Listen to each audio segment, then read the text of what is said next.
नमस्कार दोस्तों।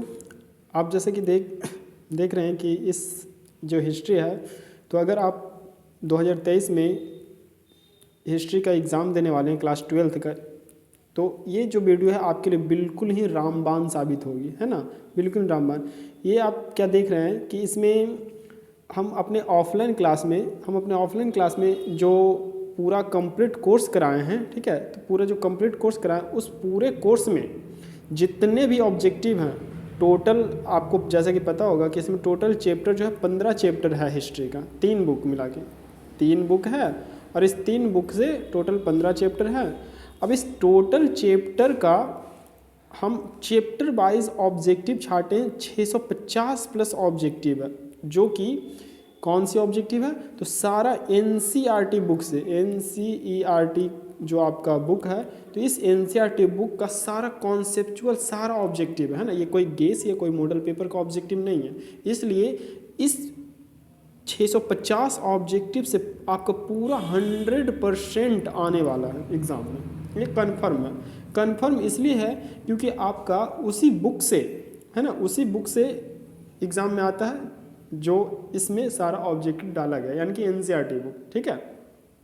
तो चलिए हम जो है total chapter wise total 650 plus objective को देखते हैं। आप जैसे कि ये अभी आप अपने स्क्रीन पर देख रहे होंगे, तो ये हम जो अपने ऑफलाइन क्लास में जो हिस्ट्री पढ़ाएं पूरे नोट्स, वो ये नोट्स है। उसी नोट्स से हम आपको ऑब्जेक्टिव सारा बताने वाले हैं, है ना, यानी कि सारा ऑब्जेक्टिव छाटा हुआ है। तो ये तो आपका पूरा कंप्लीट कोर्स का PDF है, जो कि लगभग 160 पेज का पूरा कंप्लीट कोर्स का PDF है, जैसे कि आप देख रहे होंगे, है ना। तो जैसे कि देख रहे हैं, लेकिन अभी आपके पास इतने टाइम नहीं है कि आप इस सारे पूरे PDF को कंप्लीट कर सकें। तो हम जो है क्या करने वाले हैं कि सारा चैप्टर वाइज सारा ऑब्जेक्टिव कंप्लीट करेंगे, ठीक है। तो चलिए चैप्टर वाइज सारा ऑब्जेक्टिव कंप्लीट करते हैं, टोटल 15 चैप्टर का, ठीक है।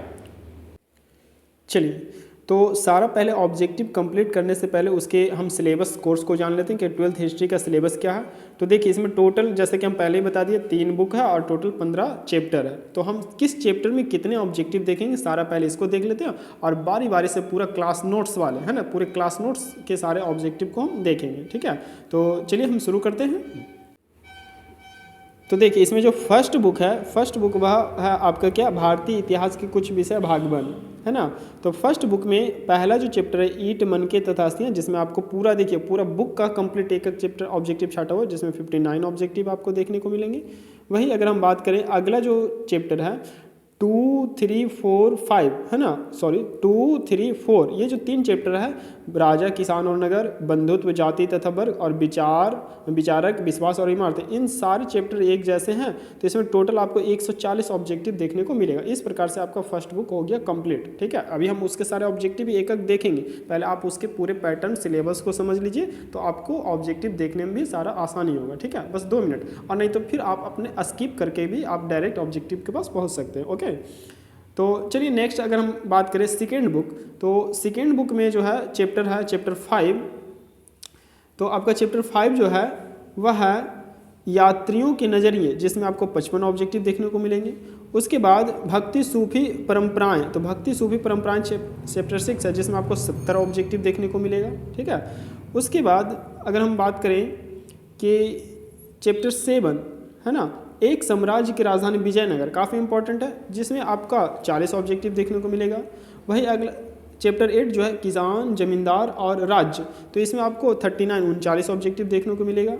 उसके बाद आ जाइए सेकेंड बुक का जो है लास्ट चैप्टर, तो सेकेंड बुक का लास्ट चैप्टर शासक और इतिवृत्त, इसमें आपको 50 ऑब्जेक्टिव देखने को मिलेगा। वही आपका हिस्ट्री का क्लास 12th का थर्ड बुक, यानी कि लास्ट बुक जो है भारतीय इतिहास के कुछ विषय भाग 3, तो इसमें 10वां चैप्टर है उपनिवेशवाद और देहात, जिसमें आपको 41 ऑब्जेक्टिव देखने को मिलेगा। वही अगर हम बात करें अगला 11वां चैप्टर विद्रोही और राज्य, जिसमें आपको 50 ऑब्जेक्टिव देखने को मिलेगा। अगला 12वां चैप्टर जो है औपनिवेशिक शहर, जिसमें आपका 20 ऑब्जेक्टिव है। और नेक्स्ट 13 नंबर चैप्टर आप अपने स्क्रीन पर देख रहे होंगे कि महात्मा गांधी और राष्ट्रीय आंदोलन, जिसमें 46 ऑब्जेक्टिव है ना, काफ़ी इंपॉर्टेंट चैप्टर है, BVI। और अगला जो है 14 नंबर चैप्टर विभाजन को समझना, जिसमें 20 ऑब्जेक्टिव है। और नेक्स्ट लास्ट जो है आपका हिस्ट्री का 15वां नंबर चैप्टर। तो लास्ट जो है 15वां नंबर चैप्टर संविधान का निर्माण, जिसमें 21 ऑब्जेक्टिव है। इस प्रकार से टोटल आपका 650 ऑब्जेक्टिव आप अभी कुछ घंटों में कंप्लीट करेंगे, ठीक है। और ये एक चीज़ आप ये याद रखें कि सारा ऑब्जेक्टिव कोई गेस या कोई मॉडल पेपर से कॉपी किया हुआ नहीं है, बल्कि पूरा एनसीईआरटी जो आपका बुक है ना, एनसीईआरटी बुक है, उस पूरे बुक का पूरा जो डिटेल थ्योरी बताया गया उससे छाटा गया ऑब्जेक्टिव सारा बहुत ही VVI मोस्ट VVI ऑब्जेक्टिव है ना, और 100% इसी से आने वाले सारे ऑब्जेक्टिव है, ठीक है। और ये सारा जो ऑब्जेक्टिव है हम अपने क्लास यानी कि 12th के जो न्यू बैच में पढ़ा है सारा वो बैच का ऑब्जेक्टिव है, ठीक है। तो चलिए अब आते हैं ऑब्जेक्टिव पर, टोटल उसके प्रश्न पर। चलिए तो आपका जो है पहला चैप्टर का ऑब्जेक्टिव है ईट मन के वाला है ना, चैप्टर फर्स्ट का हिस्ट्री का ऑब्जेक्टिव। तो कंप्लीट शुरू करते हैं। तो पहला प्रश्न देख रहे होंगे कि हड़प्पा सभ्यता की विकसित अवस्था या परिपक्व अवस्था का समय काल क्या था, है ना। तो इसका आंसर है 2600 ईसा पूर्व से 1900 ईसा पूर्व। देखिए ये परिपक्व अवस्था का समय काल है और कार्बन विधि का समय काल अलग है ना, तो इसका आंसर है 2600 ईसा पूर्व से 1900 ईसा पूर्व। चलिए नेक्स्ट सेकेंड नंबर क्वेश्चन में आते हैं। कह रहा हड़प्पा सभ्यता किस युग की सभ्यता है, तो आंसर कांस्य युग की। कौन सी युग? कांस्य युग की। चलिए नेक्स्ट तीसरा ऑब्जेक्टिव आते हैं कि हड़प्पा सभ्यता में जुड़वा राजधानी किसे कहा गया, तो आंसर है क्या, तो हड़प्पा एवं मोहनजोदड़ो को, हड़प्पा एवं मोहनजोदड़ो को। नेक्स्ट 4 नंबर ऑब्जेक्टिव, मोहनजोदड़ो किस नदी के किनारे बसा हुआ, तो आंसर सिंधु नदी, आंसर सिंधु नदी। नेक्स्ट 5 नंबर, मोहनजोदड़ो किस भाषा का शब्द है, तो आंसर सिंधी भाषा, आंसर सिंधी भाषा। अगले प्रश्न में आते हैं 6 नंबर में। तो 6 नंबर प्रश्न है हड़प्पा सभ्यता की सबसे महत्वपूर्ण विशेषता क्या थी, तो आंसर नगर नियोजन एवं वस्तु कला, नगर नियोजन एवं वस्तु कला। कला काला लिख दिया है ना, कला होगा कला, ठीक है। तो चलिए और ये सारा जो है बिल्कुल टॉपर्स क्लास नोट्स है ना, यानी कि बिल्कुल क्लास नोट्स का ऑब्जेक्टिव है, ये कोई गेस या मॉडल पेपर का ऑब्जेक्टिव बिल्कुल भी नहीं, इसलिए आपके लिए मोस्ट VVI सारा होगा, मोस्ट VVI ऑब्जेक्टिव सारा, ठीक है। तो इसको जो है आप एक और पूरे कंप्लीट देख करके ही जाएं, इग्नोर बिल्कुल भी ना करें, ठीक है। चलिए नेक्स्ट आते हैं 7 नंबर ऑब्जेक्टिव। हड़प्पा किस नदी के किनारे स्थित है, तो आंसर है रावी नदी। हड़प्पा किस नदी किनारे है, रावी नदी। नेक्स्ट 8 नंबर, हड़प्पा सभ्यता की मुहरें किस वस्तु की बनी होती है, तो आंसर सेल खड़ी, आंसर सेल खड़ी। नेक्स्ट आते हैं 9 नंबर। तो 9 नंबर में आप देख रहे हैं सिंधु घाटी के निवासियों को किस धातु का ज्ञान नहीं था, तो आंसर लोहा का ज्ञान नहीं था। अगला चैप्टर, हड़प्पा संस्कृति किस पर आधारित थी, तो आंसर व्यापार पर, व्यापार पर। नेक्स्ट है हड़प्पा सभ्यता के लोग किसकी उपासना करते थे, तो आंसर मातृदेवी की, किसकी, मातृदेवी की। नेक्स्ट 12 नंबर ऑब्जेक्टिव देखिए, सिंधु सभ्यता में गोदीवाड़ा का प्रमाण कहाँ से मिला, तो आंसर लोथल से, कहाँ से, लोथल से। अगला प्रश्न आइए 13 नंबर, सिंधु सभ्यता में नर्तकी की मूर्ति कहाँ से मिली, तो आंसर मोहनजोदड़ो से, मोहनजोदड़ो से। नेक्स्ट 14 नंबर क्वेश्चन, सिंधु सभ्यता किस देश के साथ व्यापारिक संबंध था, यानी कि सिंधु सभ्यता का किस देश के साथ व्यापारिक संबंध था, तो आंसर है मेसोपोटामिया की सभ्यता से, अफगानिस्तान से, फारस से और मिस्र से। इन सभी देशों से सिंधु सभ्यता के व्यापारिक संबंध थे, ठीक है। अगला 15 नंबर क्वेश्चन, सिंधु सभ्यता का कौन सा स्थल सिंध का बाग के रूप में जाना जाता है, तो सिंध का बाग कौन सा है, तो आंसर है मोहनजोदड़ो, मोहनजोदड़ो। नेक्स्ट 16 नंबर, सिंधु सभ्यता में समाज का स्वरूप कैसा था, तो आंसर मातृसत्तात्मक समाज, मातृसत्तात्मक समाज। अगला प्रश्न आ जाइए 17 नंबर, सिंधु सभ्यता का क्षेत्रफल किस आकार में है, तो आंसर त्रिभुजाकार, किस आकार में, त्रिभुजाकार। और फ्रेंड्स आप इसमें टोटल हम अभी 15 चैप्टर का टोटल चैप्टर वाइज ऐसे ही 650 प्लस ऑब्जेक्टिव देखेंगे, और इसके अलावा हिस्ट्री के अलावा ज्योग्राफी, सिविक्स, हिंदी, इंग्लिश सारा का ऑब्जेक्टिव देखेंगे। तो आप जो है प्लीज़ चैनल जो है मैथ्स विद जीनियस अमित, आप जो चैनल देख रहे हैं इसको सब्सक्राइब कर लें और बेल आइकन दबा लें, ताकि आपको जो है बाकी इसी प्रकार से क्लास नोट्स का वीडियो डालते रहें, आपको पूरा कंप्लीट ऑब्जेक्टिव मिल जाए। ओके, तो आप चैनल को सब्सक्राइब जरूर कर लें, ठीक है। चलिए नेक्स्ट 18 नंबर पर आते हैं। तो 18 नंबर है कि सिंधु घाटी सभ्यता किसकी समकालीन मानी जाती है, तो सिंधु घाटी सभ्यता जो है ना मिस्र की सभ्यता, मेसोपोटामिया की सभ्यता एवं क्रीट की सभ्यता इसके समकालीन मानी जाती है। नेक्स्ट 19 नंबर, किस स्थान से शतरंज की खेल जैसी प्रमाण मिली है? तो आंसर लोथल से। शतरंज की खेल जैसी प्रमाण कहाँ से मिले? लोथल से। अगला 20 नंबर ऑब्जेक्टिव, किस स्थान से स्त्री एवं पुरुष का एक साथ कब्र या युगल समाधि प्राप्त हुई है? तो आंसर रोपड़ से। युगल समाधि कहाँ से प्राप्त हुई है? रोपड़ से। ठीक है। अगला आइए 20 नंबर ऑब्जेक्टिव, सॉरी 21 नंबर, विशाल स्नानागार कहाँ स्थित है? तो आंसर है मोहनजोदड़ो में स्थित है। कहाँ है? मोहनजोदड़ो में। नेक्स्ट, सिंधु घाटी के लोग भारत के किस क्षेत्र से सोना प्राप्त करते थे? तो आंसर कर्नाटक से। कर्नाटक से। अगला 23 नंबर ऑब्जेक्टिव, मोहनजोदड़ो का क्या अर्थ है? तो आंसर मृतकों का टीला। मृतकों का टीला। नेक्स्ट 24, कौन सा भवन हड़प्पा सभ्यता संस्कृति से संबंधित नहीं है? तो देखिए कौन सा भवन, तो इसमें ऑप्शन दे दिया गया है। तो यानी कि स्नानागार भी मिला है हड़प्पा सभ्यता में, विशाल अन्नागार भी मिला है और क्रीड पद्धति भी मिला है, यानी कि ये सब सारा मिला है। तो यहाँ पर पूछा कौन संबंधित नहीं, तो आंसर है पिरामिड नहीं मिला, जो कि ये था मिस्र की सभ्यता, है ना, पिरामिड।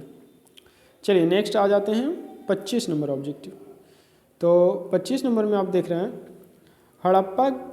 हड़प्पा के मिट्टी के बर्तनों में सामान्यतः किस रंग का प्रयोग किया गया? तो आंसर लाल रंग का। कौन सा?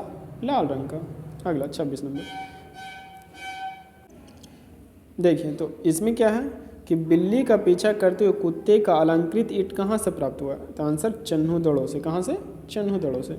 नेक्स्ट, हड़प्पा सभ्यता का सबसे पूर्वी स्थल कौन सा है? तो पूर्वी स्थल है आलमगीरपुर। आलमगीरपुर। अगला 28 नंबर, हड़प्पा वासी सबसे अधिक किस फसल का उत्पादन करते थे? तो आंसर कपास का। सबसे अधिक कौन सा? कपास का। नेक्स्ट आते हैं 29 नंबर में। 29 नंबर है हड़प्पा सभ्यता के लोगों की सामाजिक पद्धति कैसी थी? तो उचित समतावादी। कैसी थी? उचित समतावादी। नेक्स्ट 30 नंबर, स्वतंत्रता से पूर्व भारत में हड़प्पा स्थल किस राज्य से प्राप्त हुए हैं? तो आंसर गुजरात से। कहाँ से? गुजरात से। नेक्स्ट 31 नंबर, किसके प्रमाण मिलने के कारण हड़प्पा सभ्यता को आर्यों से पूर्व सभ्यता मानी गई? तो आंसर बर्तन के प्रमाण मिलने से। नेक्स्ट 32 नंबर, प्राचीन हड़प्पावासी को कहाँ के मूल निवासी माना जाता है? तो आंसर फिनीशिया का। नेक्स्ट 33 नंबर, 33 में है कि हड़प्पा सभ्यता का कुल क्षेत्रफल लगभग कितना है? तो आंसर लगभग 13 लाख वर्ग किलोमीटर स्क्वायर, है ना। 13 लाख वर्ग किलोमीटर स्क्वायर है हड़प्पा सभ्यता का कुल क्षेत्रफल, ठीक है, जो काफ़ी बड़ा क्षेत्रफल है। 34 नंबर है हड़प्पा सभ्यता का उल्लेख सबसे पहले किसने और कब की? तो सबसे पहले यहाँ पर उल्लेख बोला है, खोज नहीं। तो उल्लेख क्या है? चार्ल्स मैसन ने 1826 में, है ना। चार्ल्स मैसन ने 1826 में इसका सबसे पहले उल्लेख किए। ठीक है, चलिए आगे ऑब्जेक्टिव देखते हैं। और इसी प्रकार से आपको जो है ज्योग्राफी का, सिविक्स का, हिंदी का और इंग्लिश का, बाकी अन्य सब्जेक्ट के भी ऑब्जेक्टिव प्राप्त होंगे। ठीक है, तो इसलिए आप जो है इसको एग्ज़ाम देने से पहले पूरा कंप्लीट जरूर एक एक चीज़ देख के जाएं, क्योंकि 100% कह रहे हैं कि ये जो है 100% एनसीईआरटी बुक का छाटा हुआ प्रश्न है। तो इससे फालतू एक भी नहीं होगा। पूरा आप जब 100% पूरा चैप्टर वाइज कंप्लीट कर लेंगे, तो ये आप पूरा आप देखने के बाद, कंप्लीट करने के बाद आपके अंदर खुद कॉन्फिडेंस आ जाएंगे, है ना।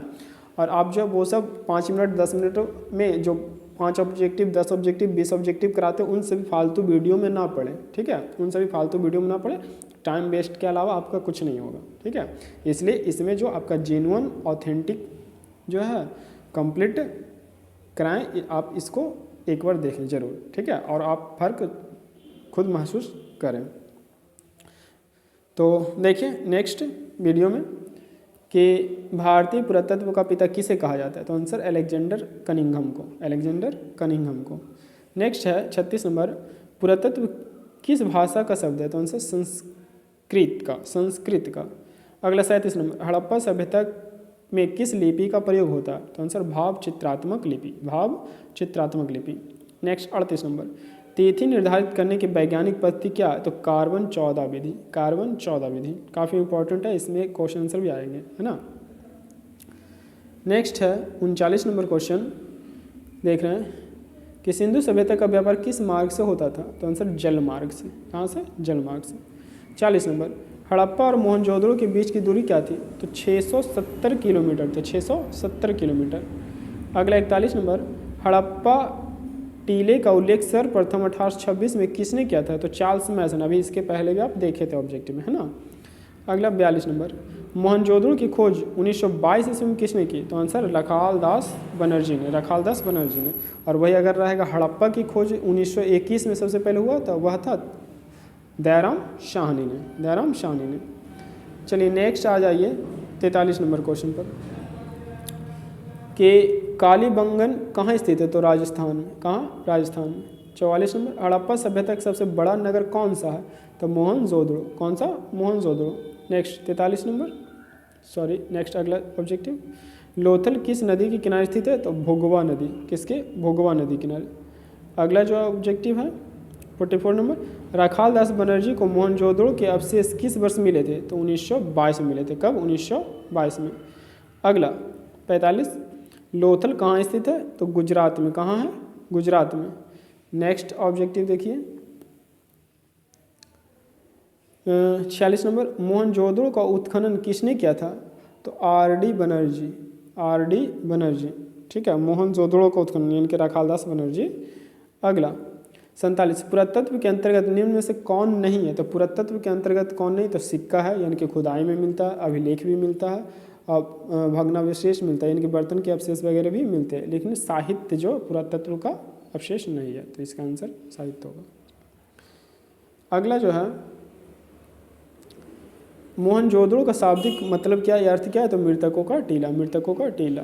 नेक्स्ट 49 देखिए, भारतीय पुरातत्व का पिता किसे कहा जाता है? तो अलेक्जेंडर कनिंघम को। किसे? अलेक्जेंडर कनिंघम को।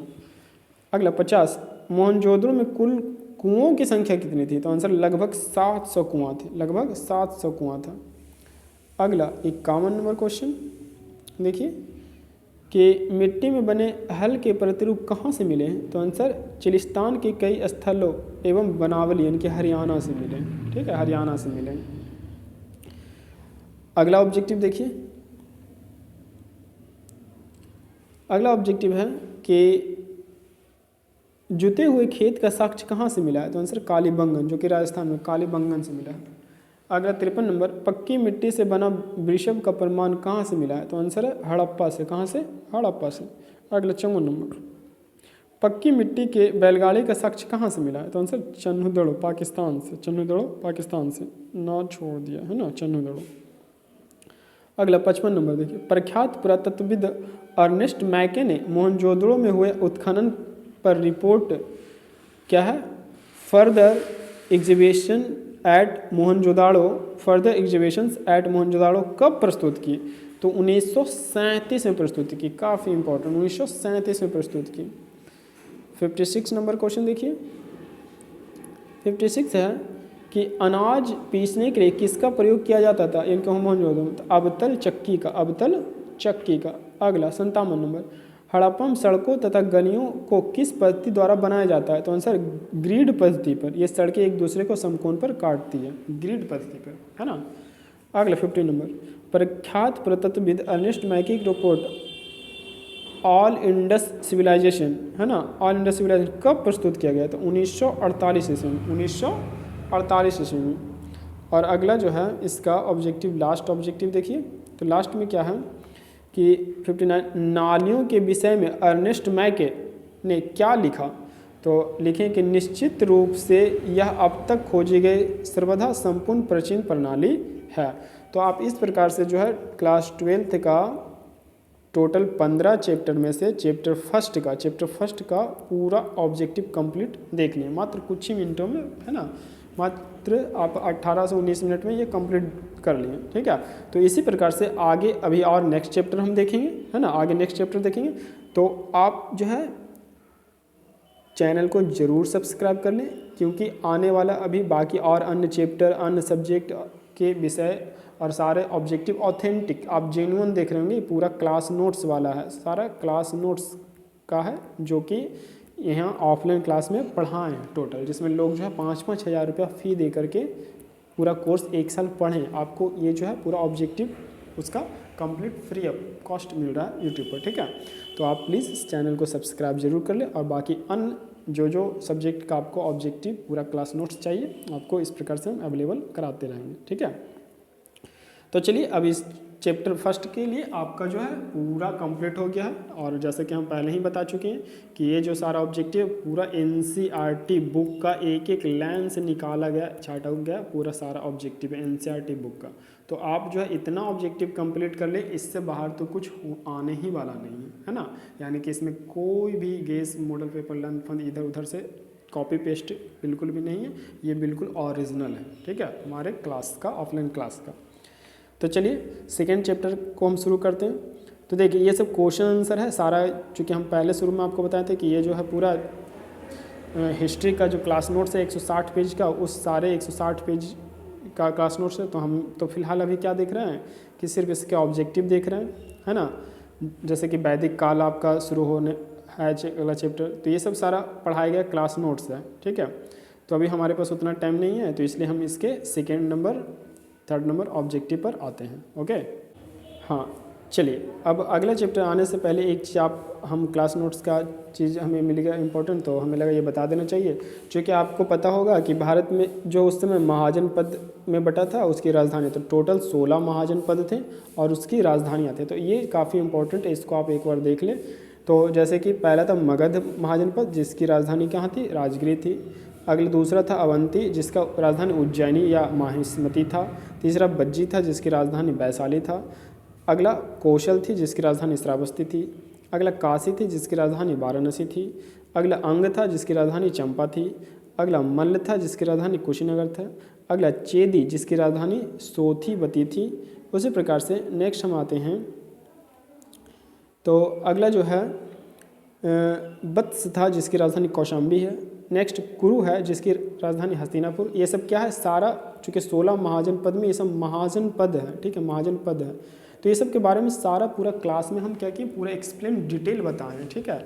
जैसे कि, और वही आपका क्लास नोट्स है, तो हमें लगा कि ये काफ़ी इंपॉर्टेंट चीज़ है, इसे बता देना चाहिए। ओके, अब जैसे कि आप देखना वहाँ पर क्लास में जो है मैप में भी हम करके बताएं कि कौन से राजधानी किस क्षेत्र में किधर पड़ रहा है, ठीक है। जैसे कि आप मैप में देख रहे हैं कि इस भाग में जो है गंधार और कंबोज महाजन पद पड़ रहा था। उसी प्रकार से अगर हम बात करें आगे, देखिए आगे इस मैप में, तो यहाँ पर जो है, यहाँ पर मत्स्य था, इधर काशी, कौशल, मल्ल, वत्स, कुरु, पंचाल, सुरसेन, चेदी, मगध, अंग, बज्जी, अवंती, ये सब सारी राजधानियाँ आप भारत के मैप में देख सकते हैं अभी प्रेजेंट कंडीशन के हिसाब से, ठीक है। तो ये सब सारा का हम अपने क्लास में जो है क्या नोट्स में पूरा कंप्लीट पढ़ाए हैं, ठीक है। तो हमें ये चीज़ काफ़ी इंपॉर्टेंट लगा, इसलिए मैं इसे बता दे रहा हूँ। लेकिन हम जो है अगला चैप्टर की ओर चलेंगे, ठीक है। तो इसलिए आप इसको जो है बिल्कुल ही अच्छे तरीक़ा से, यानी कि यहाँ पर आपको 100% जो है ओरिजिनल कंटेंट अवेलेबल है और बिल्कुल आपके लिए 100% बेनिफिट वाले कंटेंट हैं। तो इसलिए आप इसे स्किप बिल्कुल भी ना करें। एग्ज़ाम से पहले आप इतना देख लें, पूरा आपका हिस्ट्री का ऑब्जेक्टिव तो पूरा कंप्लीट है।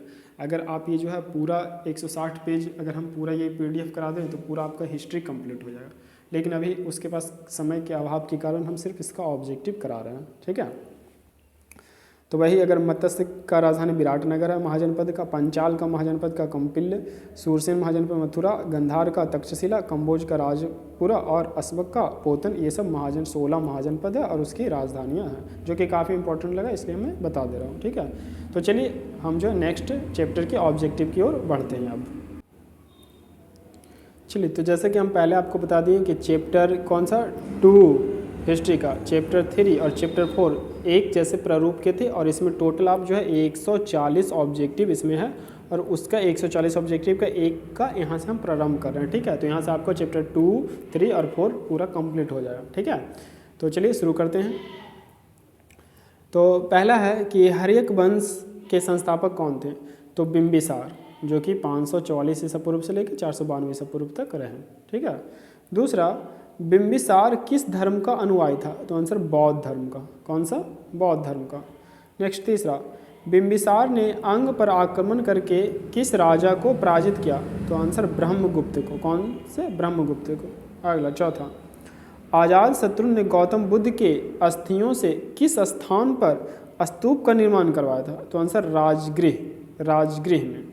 नेक्स्ट 5 नंबर, कुनिक किस राजा को कहा जाता है? तो आंसर आजाद शत्रु को। कुनिक किसको कहा जाता है? आजाद शत्रु को। अगला छठा ऑब्जेक्टिव, हर्यक वंश का अंतिम शासक कौन था? नागदशक। कौन था? नागदशक। अगला, मगध का उल्लेख सर्वप्रथम किस ग्रंथ में मिलता है? तो आंसर अथर्ववेद में। कौन सा? अथर्ववेद में। अगला, बिंबिसार ने महात्मा बुद्ध की सेवा में किसे भेजा था? तो आंसर जीवक को, जो कि एक राजवैद्य था, जीवक को। अगला, बिंबिसार ने अंग राज्य के किस बंदरगाह को जीता था? तो आंसर चंपा बंदरगाह को। कौन सा? चंपा बंदरगाह को।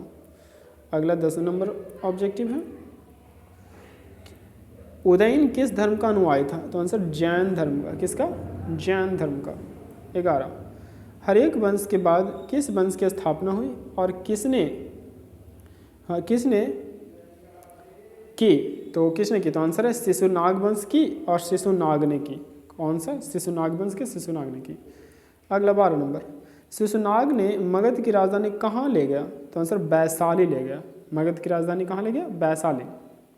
अगला 13 नंबर, शिशुनाग का उत्तराधिकारी कौन था? तो आंसर कालाशोक था। कौन था? कालाशोक। अगला 14 नंबर, कालाशोक लगभग कितने वर्षों तक शासन किया? तो आंसर 22 वर्षों तक। कितने वर्षों तक? 22 वर्षों तक। अगला प्रश्न, शिशुनाग वंश का अंतिम शासक कौन था? तो नंदीवर्धन या महानंदिन। अगला, किस इतिहासकार के अनुसार नंदीवर्धन या महानंदिन एक ही व्यक्ति थे? तो आंसर ग्रेगर महोदय। कौन? ग्रेगर महोदय के अनुसार। अगला, नंद वंश के संस्थापक कौन थे? तो महापद्म नंद। कौन था? महापद्म नंद। अगला, नंद वंश की जाति क्या थी? तो नापित नाई जाति। नापित नाई जाति। अगला प्रश्न, महापद्म नंद का प्रधानमंत्री कौन था? तो आंसर राक्षस, नाम है वो। महापद्म नंद का प्रधानमंत्री कौन था? राक्षस। अगला, नंद वंश के सबसे क्रूर शासक किसे माना गया? तो आंसर घनानंद को। किसको? घनानंद को। अगला प्रश्न देख लेते हैं कि हाँ, चलिए अगला प्रश्न है, घनानंद की सबसे प्रसिद्ध रचना कौन सी थी? तो सुजान हित। कौन सी थी? सुजान हित। अगला, प्रेम के पीर किसे कहा गया? तो घनानंद को, है ना, 10th क्लास में पढ़ने के लिए भी है, घनानंद को। अगला, घनानंद की रचनाओं को किसने रूपांतरित किया? तो आंसर पंडित विश्वनाथ मिश्र ने। पंडित विश्वनाथ मिश्र ने। अगला प्रश्न, नंद वंश के किस शासक को लालची और धन संग्रही कहा गया? तो आंसर घनानंद को। किसको? घनानंद को। नेक्स्ट, नंद वंश के किस शासक के समय भारत पर सिकंदर ने आक्रमण किया था? तो आंसर घनानंद के समय। किसके समय? घनानंद के समय। अगला प्रश्न देखिए, सर्वप्रथम एक राष्ट्र की विचारधारा किसने अपनाया? तो नंद शासकों ने। नंद शासकों ने। अगला 27 नंबर, मौर्य वंश की स्थापना किसने की? तो चंद्रगुप्त मौर्य ने। चंद्रगुप्त मौर्य ने। अगला, मौर्य वंश की स्थापना कब हुई थी? तो 322 ईसा पूर्व में। 322 ईसा पूर्व में। नेक्स्ट 29 नंबर, चंद्रगुप्त ने किसकी सहायता से मगध पर विजय प्राप्त किया? तो आंसर चाणक्य की सहायता से। चाणक्य की सहायता से। अगला 30 नंबर, मुद्रा राक्षस चंद्रगुप्त मौर्य को किस कुल का मानता था? मुद्रा राक्षस जो साहित्य है, धर्म ग्रंथ है, तो आंसर शूद्र मानता था। क्या मानता था? शूद्र मानता था। काफ़ी इंपॉर्टेंट ये प्रश्न है। जबकि जैन और बौद्ध साहित्य के में चंद्रगुप्त किस कुल को माना, यानी कि बौद्ध और जैन साहित्य जो है वह उसे क्षत्रिय मानता था। चंद्रगुप्त मौर्य को क्षत्रिय, जबकि मुद्रा राक्षस शूद्र मानता था, है ना। नेक्स्ट 32 नंबर, सेल्यूकस ने चंद्रगुप्त मौर्य के दरबार में किसे भेजा? तो मेगास्थनीज को भेजा। किसे? मेगास्थनीज को भेजा। अगला, मेगास्थनीज की रचना क्या है? तो आंसर इंडिका है। क्या है? इंडिका है। नेक्स्ट आपका आ जाइए, तो अगला, मेगास्थनीज ने पाटलिपुत्र को किस नाम से संबोधित किया था? तो आंसर पोलीब्रोथ। पोलीब्रोथ। अगला 35 नंबर, यूनानियों ने चंद्रगुप्त मौर्य को किस नाम से संबोधित किया था? तो सैंड्रोकोटस। सैंड्रोकोटस यूनानी लोग बोला था, है ना। चलिए अगला प्रश्न में आ जाइए। अपने जीवन के अंतिम दिनों में चंद्रगुप्त मौर्य ने किस धर्म को अपनाया था? तो आंसर जैन धर्म को। किसको? जैन धर्म को। अगला 37 नंबर, चंद्रगुप्त मौर्य की मृत्यु कब हुई? तो 298 ईसा पूर्व। कब? 298 ईसा पूर्व। अगला 38 नंबर, चंद्रगुप्त मौर्य की मृत्यु कहाँ हुई? तो आंसर श्रवण बेलगोला में। कहाँ? श्रवण बेलगोला में। अगला 39 नंबर, चाणक्य का अन्य नाम क्या था? तो कौटिल्य और विष्णुगुप्त। कौटिल्य और विष्णुगुप्त चाणक्य का अन्य नाम थे। 40 नंबर है, चंद्रगुप्त का प्रधानमंत्री कौन था? तो चाणक्य। चाणक्य उसके प्रधानमंत्री थे। अगला 41 नंबर प्रश्न है, चंद्रगुप्त का जैन गुरु कौन थे? भद्रबाहु, है ना। जैन गुरु कौन थे? भद्रबाहु। अगला, चंद्रगुप्त का पुत्र बिंदुसार गद्दी पर कब बैठा? तो सर 298 ईसा पूर्व में। 298 ईसा पूर्व में। अगला 43 नंबर, तक्षशिला में विद्रोह किसके शासनकाल में हुआ था? तो आंसर बिंदुसार के शासनकाल में। किसके शासनकाल में? बिंदुसार। अगला 44 नंबर, बिंदुसार के दरबार में कौन यूनानी राजदूत आया था? तो आंसर डाइमेकस। डाइमेकस, है ना। चलिए अगला आते हैं 45 नंबर, कि बिंदुसार किस संप्रदाय को मानता था? तो आंसर आजीवक संप्रदाय। किसको? आजीवक संप्रदाय। नेक्स्ट 46 नंबर, बिंदुसार का प्रधानमंत्री कौन था? है ना। बिंदुसार का प्रधानमंत्री भी यहाँ पर बिंदुसार का भी चाणक्य ही होगा। चाणक्य ही होगा, ठीक है, क्योंकि उस समय भी वही थे। नेक्स्ट, मौर्य साम्राज्य का महानतम शासक कौन था? तो आंसर सम्राट अशोक। सम्राट अशोक। अगला, अशोक के अभिलेख को किसने और कब पढ़ा? तो आंसर जेम्स प्रिंसेप 1837 में। काफ़ी इंपॉर्टेंट ऑब्जेक्टिव, जेम्स प्रिंसेप और 1837 में पढ़ा। नेक्स्ट 49 नंबर ऑब्जेक्टिव आइए। 49 नंबर में है, अशोक ने कलिंग युद्ध कब लड़ा? तो 261 ईसा पूर्व में। 261 ईसा पूर्व में।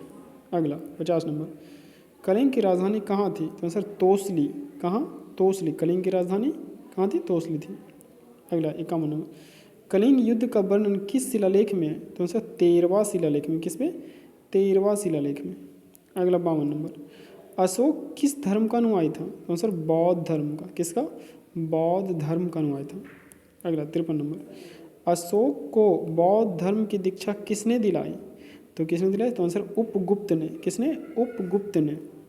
अगला 54 नंबर ऑब्जेक्टिव आइए, अशोक बौद्ध धर्म के पूर्व किसका उपासक था? तो हिंदू धर्म यानी कि शिव का उपासक था, बौद्ध धर्म से पूर्व। अगला 55, कौटिल्य की रचना क्या था? तो अर्थशास्त्र। कौटिल्य की रचना क्या था? अर्थशास्त्र। मुद्रा राक्षस के लेखक कौन है? तो विशाख दत्त। कौन है? विशाख दत्त, ठीक है। अगला 57 नंबर ऑब्जेक्टिव आइए, अशोक ने बौद्ध धर्म के प्रचार के लिए श्रीलंका किसे भेजा? तो पुत्र महेंद्र और पुत्री संघमित्रा को। पुत्र महेंद्र और पुत्री संघमित्रा को भेजा। नेक्स्ट 58 नंबर, सांची स्तूप किसने बनवाया? तो अशोक ने बनवाया। सांची स्तूप किसने? अशोक ने बनवाया। अगला 59, कौटिल्य का अर्थशास्त्र किस भाषा में लिखी गई? तो आंसर संस्कृत में लिखी गई। संस्कृत में। अगला 60 नंबर, किस शिलालेख में यह घोषणा की गई कि सभी मनुष्य मेरे बच्चे हैं? तो आंसर प्रथम शिलालेख में। किसमें? प्रथम शिलालेख में। अगला 61 नंबर, मौर्य काल में जन साधारण भाषा क्या थी? तो आंसर पाली। कौन सी भाषा थी? पाली। पाली जन साधारण भाषा। अगला, मौर्य साम्राज्य में प्रचलित मुद्रा क्या थी? तो आंसर पन्न। कौन सा? पन्न। प्रचलित मुद्रा मौर्य साम्राज्य में पन्न। अगला 63, मौर्य काल में शिक्षा का प्रसिद्ध केंद्र कहाँ था? तो आंसर तक्षशिला। कहाँ? तक्षशिला। नेक्स्ट 64, अर्थशास्त्र की तुलना किससे की गई? तो तुलना मैकियावेली के प्रिंस से की गई। किससे? मैकियावेली के प्रिंस से। अगला 65 नंबर, श्रीनगर की स्थापना किस मौर्य शासक ने की? तो आंसर अशोक ने। किसने? अशोक ने। नेक्स्ट 66, मेगास्थनीज ने भारतीय समाज को कितने श्रेणी में बांटा? तो आंसर 7 श्रेणी। कितने? 7 श्रेणी में। अगला, भारतीय लिखने की कला नहीं जानते किसने कहा? मेगास्थनीज नहीं कहा, मेगास्थनीज ने। अगला 68 नंबर, मौर्य काल में गुप्तचर को क्या कहा जाता था? तो गूढ़ पुरुष। क्या कहा जाता था? गूढ़ पुरुष, गुप्तचर को। अगला 69, मौर्य वंश के बाद किस वंश की स्थापना हुई? तो आंसर शुंग वंश की। किसकी? शुंग वंश की। नेक्स्ट, शुंग वंश की स्थापना किसने की? आंसर पुष्यमित्र शुंग ने। किसने? पुष्यमित्र शुंग ने। नेक्स्ट, जैन धर्म के प्रथम तीर्थंकर कौन थे? ऋषभदेव। ऋषभदेव। देखिए इसमें क्या है, हम पहले ही बता दिए कि चैप्टर इसमें जो है चैप्टर 2, 3 एंड 4 पूरा कंप्लीट तीनों है, चूँकि तीनों में जैन धर्म, बौद्ध धर्म और फिर उधर मौर्य, चंद्रगुप्त मौर्य यानी कि मगध साम्राज्य के शासकों के बारे में पढ़ना था, तो ये सारा एक दूसरे से संबंधित है। तो ये तीनों को इंक्लूडेड करके इसमें टोटल 140 ऑब्जेक्टिव आपको देखने को मिलेगा। ठीक है, तो इस यानी कि ये पूरा 140 हम कंप्लीट कराएंगे, तो आपका 1, 2, 3 पूरा कंप्लीट हो जाएगा। और इसी के साथ हिस्ट्री का फर्स्ट बुक भी कंप्लीट हो जाएगा, है ना। फिर सेकेंड बुक शुरू करेंगे। ठीक है, चलिए तो आगे इसको बढ़ते हैं। देखिए अगला है कि मौर्य वंश के बाद किस वंश की स्थापना हुई थी? तो शुंग वंश की। ये पुष्यमित्र शुंग करा दिए, ऋषभदेव भी करा ही दिए थे। अगला आ जाइए, जैन धर्म के दूसरे तीर्थंकर कौन थे? तो अजितनाथ। कौन? अजितनाथ। नेक्स्ट, जैन धर्म में 23वें तीर्थंकर कौन थे? पार्श्वनाथ। कौन? पार्श्वनाथ। अगला, पार्श्वनाथ का प्रतीक चिन्ह क्या था? तो सर्प। क्या था? सर्प। अगला, 24वें तीर्थंकर महावीर स्वामी का प्रतीक चिन्ह क्या था? तो सिंह। क्या था? सिंह। महावीर स्वामी का प्रतीक चिन्ह सिंह। अगला 76 नंबर, महावीर स्वामी के शिष्य क्या कहलाते थे? तो आंसर जैन कहलाते थे। महावीर स्वामी के शिष्य क्या कहलाते थे? जैन। अगला, महावीर स्वामी के माता पिता कौन थे? तो माता त्रिशला थी और पिता सिद्धार्थ थे। माता त्रिशला और पिता सिद्धार्थ थे। आइए 78 नंबर क्वेश्चन, जैन भिक्षु को नग्न रहने की शिक्षा किसने दी? तो महावीर स्वामी ने दी। नग्न रहने की शिक्षा किसने दी? महावीर स्वामी ने दी। अगला 79 नंबर प्रश्न, जैन धर्म में पूर्ण ज्ञान को क्या कहा जाता है? कैवल्य कहा जाता है। क्या कहा जाता है? कैवल्य। अगला 80 नंबर, जैन धर्म का सबसे बड़ा केंद्र कहाँ? तो चंपा नगरी। जैन धर्म का सबसे बड़ा केंद्र चंपा नगरी है। अगला, महावीर स्वामी ने प्रथम उपदेश कहाँ दिए? तो राजगीर में। राजगीर में दी। अगला 82 नंबर, जैन मठों को क्या कहा जाता था? तो बस दिस। बस दिस। अगला 83 नंबर, जैन धर्म में किसकी मान्यता नहीं थी? तो ईश्वर एवं आत्मा की। जैन धर्म में ईश्वर एवं आत्मा की मान्यता नहीं थी।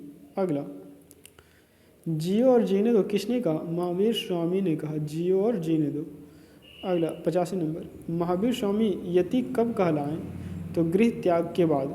यति कब कहलाएं? गृह त्याग के बाद। अगला, जैन धर्म में मूर्ति पूजा का प्रथम साक्ष्य कहाँ से प्राप्त हुआ? तो मथुरा अभिलेख से। कहाँ से? मथुरा अभिलेख से। अगला 87, जैन साहित्य को क्या कहा जाता है? आंसर आगम। क्या कहा जाता है? आगम। अगला 88 नंबर, जैन धर्म कल्प सूत्र की रचना किसने की? तो भद्रबाहु ने। किसने की? भद्रबाहु ने की। अगला 89 नंबर, महावीर स्वामी ने किस भाषा में उपदेश दिया था? तो प्रकृत भाषा यानी कि अर्धमगही में। प्रकृत भाषा अर्धमगही में। अगला, किस जैन रचना में 16 महाजनपद का वर्णन है? तो आंसर भगवती सूत्र में। किसमें? भगवती सूत्र में। 91 नंबर, दिलवाड़ा के जैन मंदिरों का निर्माण किसने करवाया? तो आंसर चालुक्यों ने। कौन? चालुक्यों ने। नेक्स्ट 92 नंबर, महावीर एवं बौद्ध दोनों किसके समकालीन थे? तो आंसर बिंबिसार। किसके समकालीन थे? बिंबिसार के समकालीन थे। नेक्स्ट आ जाइए 93 नंबर, खजुराहो में जैन मंदिरों का निर्माण किसने करवाया? तो आंसर चंदेल शासक ने। चंदेल शासक ने। नेक्स्ट 94, मथुरा कला का संबंध किस धर्म से है? तो आंसर जैन धर्म से। किससे? जैन धर्म से। अगला 95, महावीर स्वामी की मृत्यु के बाद जैन संघ का अध्यक्ष कौन बना? तो आंसर सुधर्मन। कौन? सुधर्मन। नेक्स्ट 96 नंबर, जैन धर्म में अपरिग्रह क्या अर्थ है? तो अपरिग्रह का अर्थ है धन संग्रह नहीं करना। धन संग्रह नहीं करना। अगला आ जाइए 97 नंबर, महावीर स्वामी के समय भिक्षुणी संघ के प्रधान कौन थे? तो चंदना। कौन थे? चंदना। ठीक है, चलिए नेक्स्ट आते हैं। और आपको पहले भी बता दिए है ना कि अगर आप चैनल सब्सक्राइब नहीं किए तो ज़रूर चैनल को सब्सक्राइब कर लें, क्योंकि इसी प्रकार से और other second book, third book एवं इसके अदर सब्जेक्ट के भी पूरे नोट्स, ऑफलाइन क्लास के नोट्स आपको अवेलेबल होते रहेगा। तो याद रहे कि ये जो है ऑफलाइन क्लास के नोट्स आपके एग्ज़ाम के लिए बहुत ही कम समय है, तो काफ़ी ज़्यादा इम्पोर्टेंट होने वाला। ठीक है, काफ़ी इम्पोर्टेंट, क्योंकि इसमें आपका कोई भी फालतू टाइम वेस्टिंग नहीं है कि मात्र हम 20 क्वेश्चन 25 क्वेश्चन बस करा दिए और उसमें आपको घंटों का समय वेस्ट कर दिए, ऐसा कुछ नहीं। आप इसमें समय देंगे, आपको उसका बेनिफिट एग्ज़ाम में देखने को मिलेगा, ठीक है। तो इसलिए आप इसमें ज़रूर टाइम दें, टाइम इन्वेस्ट करें और आपको एग्ज़ाम में इसका फ़ायदा देखने को मिलेगा, ठीक है। क्योंकि हम अपने कोचिंग क्लास में जो कंप्लीट कोर्स कराए हैं उसी कंप्लीट कोर्स का पूरा कंप्लीट ऑब्जेक्टिव आपको हम दे रहे हैं, ठीक है। तो इसलिए ये जो है काफ़ी ज़्यादा इम्पोर्टेंट होने वाले हैं आपके लिए, ठीक है। तो चैनल को सब्सक्राइब ज़रूर कर लें और बाकी बेल आइकन का नोटिफिकेशन भी दबा दें ताकि आपको अन्य वीडियो जैसे डालें आपके पास तुरंत अवेलेबल हो जाए, ठीक है। तो चलिए नेक्स्ट देखते हैं क्वेश्चन 98 नंबर महावीर, हाँ 98 नंबर में है महावीर स्वामी किस क्षत्रिय गोत्र के थे? तो ज्ञात्रिक गोत्र के, किसके? ज्ञात्रिक गोत्र के।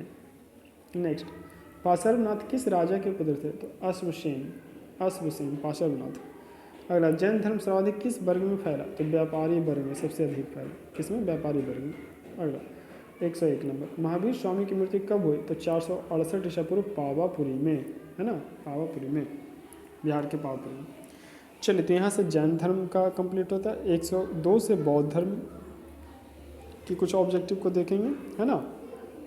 तो देखिए 102 नंबर बौद्ध धर्म की स्थापना किसने की? तो गौतम बुद्ध ने। अगला गौतम बुद्ध के माता पिता कौन थे? तो माता महामाया देवी और पिता शुद्धोधन, ठीक है। जबकि इसको पालने वाली कौन थी? तो यहाँ पर 104 नंबर वही प्रश्न, गौतम बुद्ध का पालन पोषण किसने किया? तो उनकी मौसी महाप्रजापति गौतमी ने। नेक्स्ट 105 नंबर देखिए, ये गौतम बुद्ध का जन्म कहाँ और कब हुआ था? तो लुम्बिनी ग्राम में 563 ईसा पूर्व में, 563 ईसा पूर्व में। नेक्स्ट छठा, गौतम बुद्ध ने गृह त्याग किस अवस्था में की थी?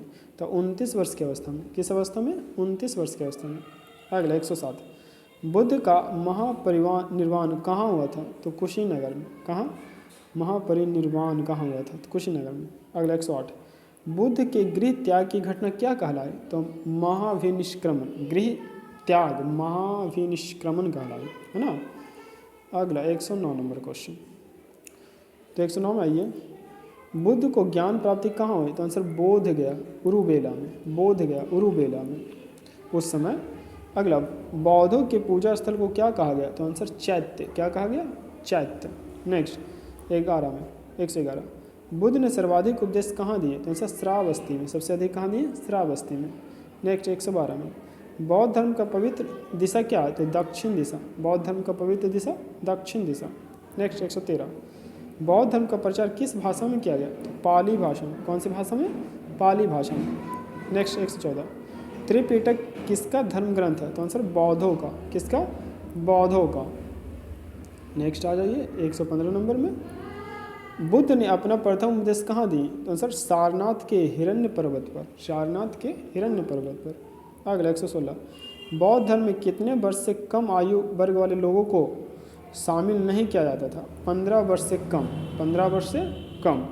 अगला 117, बुद्ध के प्रथम उपदेश को क्या कहा गया? तो आंसर धर्मचक्र प्रवर्तन कहा गया। 118, बुद्ध के गृह त्याग का प्रतीक क्या था? तो घोड़ा, अश्व गृह त्याग का प्रतीक था। 119 नंबर, भारत में सबसे प्राचीन बिहार कौन है? तो नालंदा। सबसे प्राचीन बिहार नालंदा, ठीक है। और हम भी कहाँ से हैं? तो नालंदा से, ज्ञान की धरती नालंदा से, ठीक है। तो नालंदा शुरू से ही ज्ञान की धरती रही है और भारत में सबसे प्राचीन बिहार यही नालंदा रहा जहाँ बौद्धों का केंद्र रहा है, ठीक है। अगला 120 नंबर क्वेश्चन पर आते हैं, गौतम बुद्ध द्वारा भिक्षुणी संघ की स्थापना कहाँ की गई? तो आम्रपाली वैशाली में। अगला 121, जातक किसका ग्रंथ है? तो आंसर बौद्धों का। किसका ग्रंथ है? बौद्धों का, ऐसे लिखना है, बौद्धों का। अगला 122, बुद्ध की ज्ञान प्राप्ति का प्रतीक क्या? तो पीपल वृक्ष। क्या है? पीपल वृक्ष। 123, बुद्ध को ज्ञान की प्राप्ति किस तट पर हुई थी? तो निरंजना नदी के तट पर। कहाँ? निरंजना नदी के तट पर। 124 नंबर प्रश्न देखिए, बुद्ध को ज्ञान की प्राप्ति किस वर्ष अवस्था में हुई थी, 35 वर्ष की अवस्था में। कब? 35 वर्ष की अवस्था में। अगला 125, बौद्ध कला का प्रमुख केंद्र कहाँ? तो नासिक, नासिक।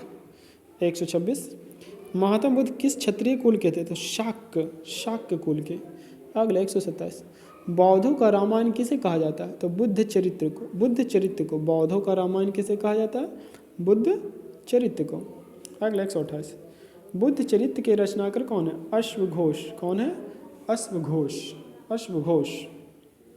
अगला 129, बौद्ध धर्म के किस रचना को गीता के समान पवित्र मानी जाती है? तो धम्मपद को, धम्मपद को गीता के समान पवित्र मानी जाती है। अगला 130, भारत से दक्षिण की ओर देशों में बौद्ध धर्म का कौन सा संप्रदाय फैला? तो हीनयान। कौन सा? हीनयान आंसर है। 131 नंबर, भारत से उत्तर की ओर देशों में बौद्ध धर्म का कौन सा संप्रदाय फैला? तो आंसर महायान है ना। दक्षिण की ओर देशों में हीनयान और उत्तर के देशों में महायान फैला। ठीक है। अगला 132 नंबर आ जाइए। तो 132 नंबर है, बुद्ध के अनुसार निर्वाण प्राप्त कैसे किया जा सकता है? तो आंसर इच्छाओं को कम करके, इच्छाओं को कम करके।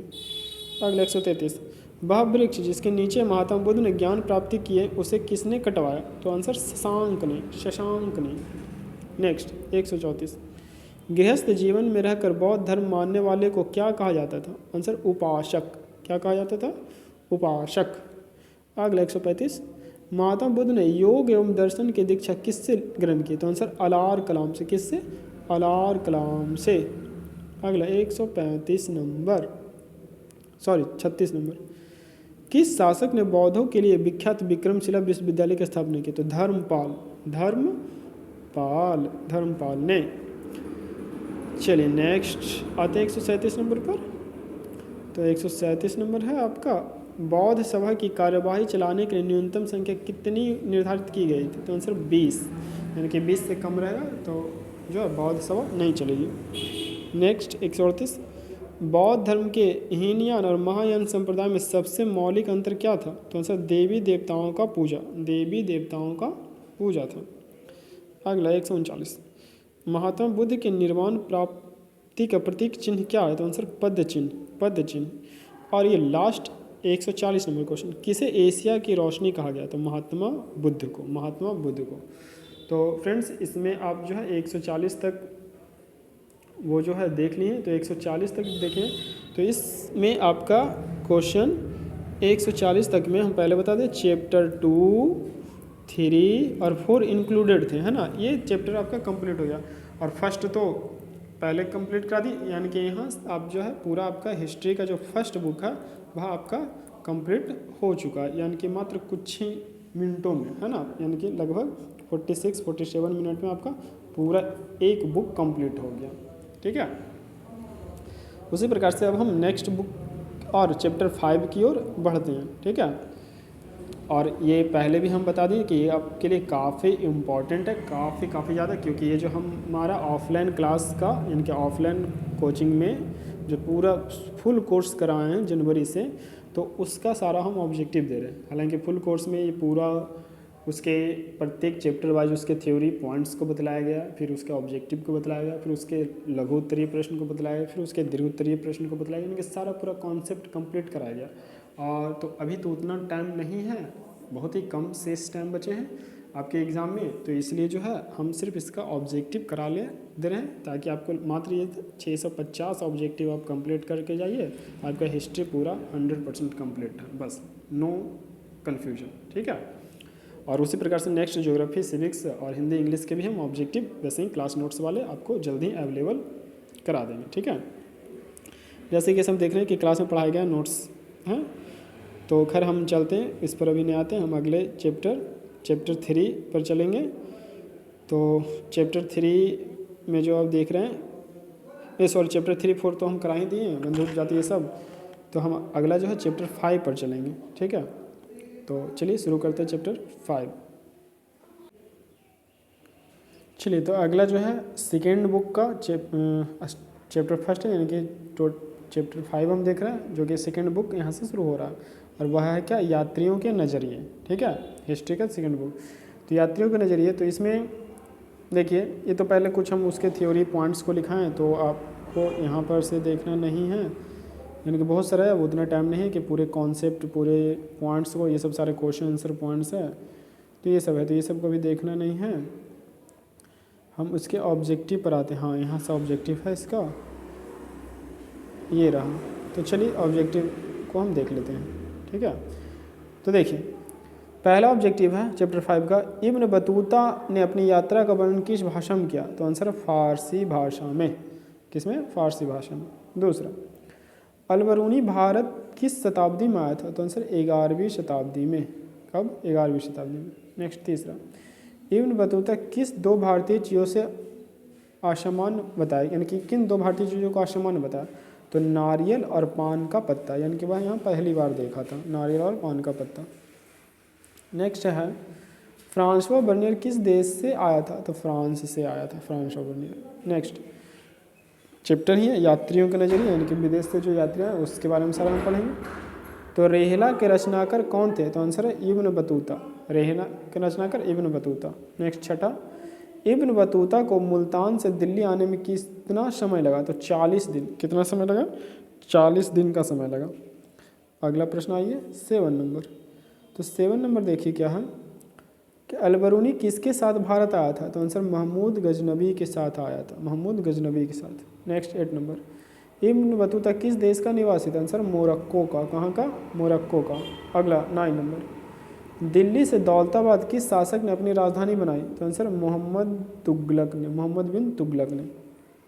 नेक्स्ट 10 नंबर, किस शासक ने अपनी राजधानी दौलताबाद से पुनः दिल्ली स्थानांतरित किया? तो आंसर मोहम्मद तुगलक ने। कौन? मोहम्मद तुगलक ने। नेक्स्ट 11 नंबर प्रश्न। तो 11 नंबर प्रश्न देखिए क्या है कि मार्को पोलो ने 13वीं शताब्दी में किस स्थान से चीन और भारत की यात्रा किया? तो आंसर बैनिस। चीन और भारत की यात्रा कहाँ की? बैनिस। नेक्स्ट 12 नंबर, तहकीक ए हिंद किसका यात्रा वृतांत है? तो तहकीक ए हिंद अलबरूनी का यात्रा वृतांत। किसका? अलबरूनी का, तहकीक ए हिंद। अगला 13 नंबर, भारत में डाक व्यवस्था का वर्णन किसने किया? तो इब्न बतूता ने किया। कौन? इब्न बतूता ने किया। अगला 14, 12 वर्षीय बालिका का सती प्रथा होते हुए किसने देखा था? तो फ्रांसवा बर्नियर ने देखा था। कौन? फ्रांसवा बर्नियर ने देखा था। और ये सब सारा इंपॉर्टेंट और एकदम मोस्ट भी ऑब्जेक्टिव है सारे एनसीईआरटी का, ठीक है। इसलिए एकदम पूरा डायरेक्ट एग्जाम में छपेगा, इसलिए पूरा इसको जो है एक बार 2 बार पूरा एकदम देख लें अच्छे से। अगला 15 नंबर क्वेश्चन, रेहला के अनुसार भारत का सबसे बड़ा शहर कौन है? तो दिल्ली। दिल्ली। 16, अलबरूनी कहाँ से आया था? तो आंसर उज्बेकिस्तान से, उज्बेकिस्तान से। नेक्स्ट 17, पतंजलि का व्याकरण संस्कृत ग्रंथ अरबी भाषा में किसने लिखी थी? तो अलबरूनी ने, अलबरूनी ने। यानी कि पतंजलि का जो व्याकरण संस्कृत ग्रंथ था अरबी भाषा में कौन लिखा था? तो अलबरूनी ने। नेक्स्ट 18 नंबर, कौन सी डाक व्यवस्था को उलुक कहा जाता था? तो अश्व डाक व्यवस्था को, अश्व डाक व्यवस्था को उलुक कहा जाता था। नेक्स्ट 19 नंबर देखिए, 19 नंबर है, पैदल डाक व्यवस्था को क्या कहा जाता था? तो आंसर दावा।